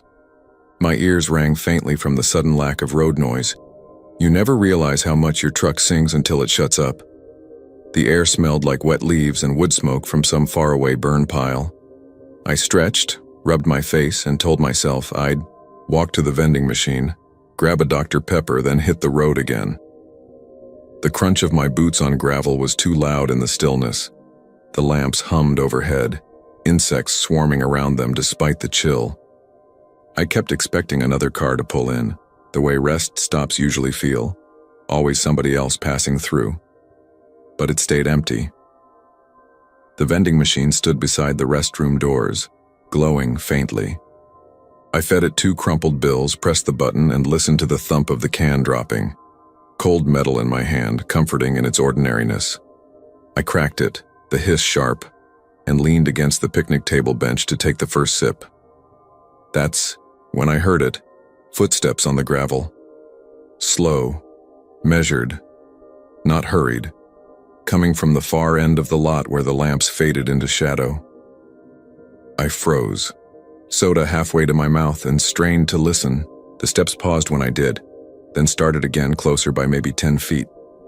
My heart began that steady thump it gets before your mind even agrees you're afraid. "Evenin'," I called, trying to make my voice casual. East Texas is full of folks walking places you wouldn't expect. And maybe it was nothing but some guy stretching his legs. My words bounced back to me off the bathroom wall, tinny and thin. No reply. I backed toward my truck, each step deliberate, the gravel crunching too loud. The lamps flickered as if the bulbs were tired, buzzing harder for a second before steadying, again. I glanced over my shoulder, saw my Silverado waiting under its cone of yellow light and felt relief like a rope I could grab. The footsteps stopped. I turned back. The far end of the lot was empty, just the pines pressed together, swaying slightly in the breeze. No figure, no shadow moving, nothing at all. I yanked my door open, slid in and shut it fast, thumb slamming the lock down. The soda can shook, in my hand, fizz seeping out onto the console. I jammed the key in, twisted, and the engine caught. That familiar rumble settled my nerves a little, like an old dog growling low to remind you it's still got your back. Headlights swept the lot as I pulled out, and for a split second I saw something at the picnic shelter I'd just left. A man, pale shirt glowing in the beam, seated at the table, head bowed like he was studying something in his lap. My gut lurched. Then the lights swung away and the trees swallowed the spot whole. I didn't slow down. Back on 59, the forest loomed, in. The road stretched straight and narrow, mile after mile, and I kept telling myself it was fatigue, just tricks of shadow and nerves. But a mile marker later, the radio hissed and spat again, and a voice as clear as my own said my name. Not yelled, not whispered, just spoken, flat and plain. I reached for the dial with a shaking hand, switched it off, and drove on in silence. The next rest area sign came up 15 minutes later. I didn't look at it. Didn't dare. But here's the thing. When I got to Nacogdoches, pulled into that Whataburger lot under the orange glow, I glanced at the passenger seat where my soda sat. The can was gone. In its place was a damp paper receipt, folded once, the ink smeared but legible. Was from the vending machine at the rest stop, time-stamped 10 minutes before I arrived there.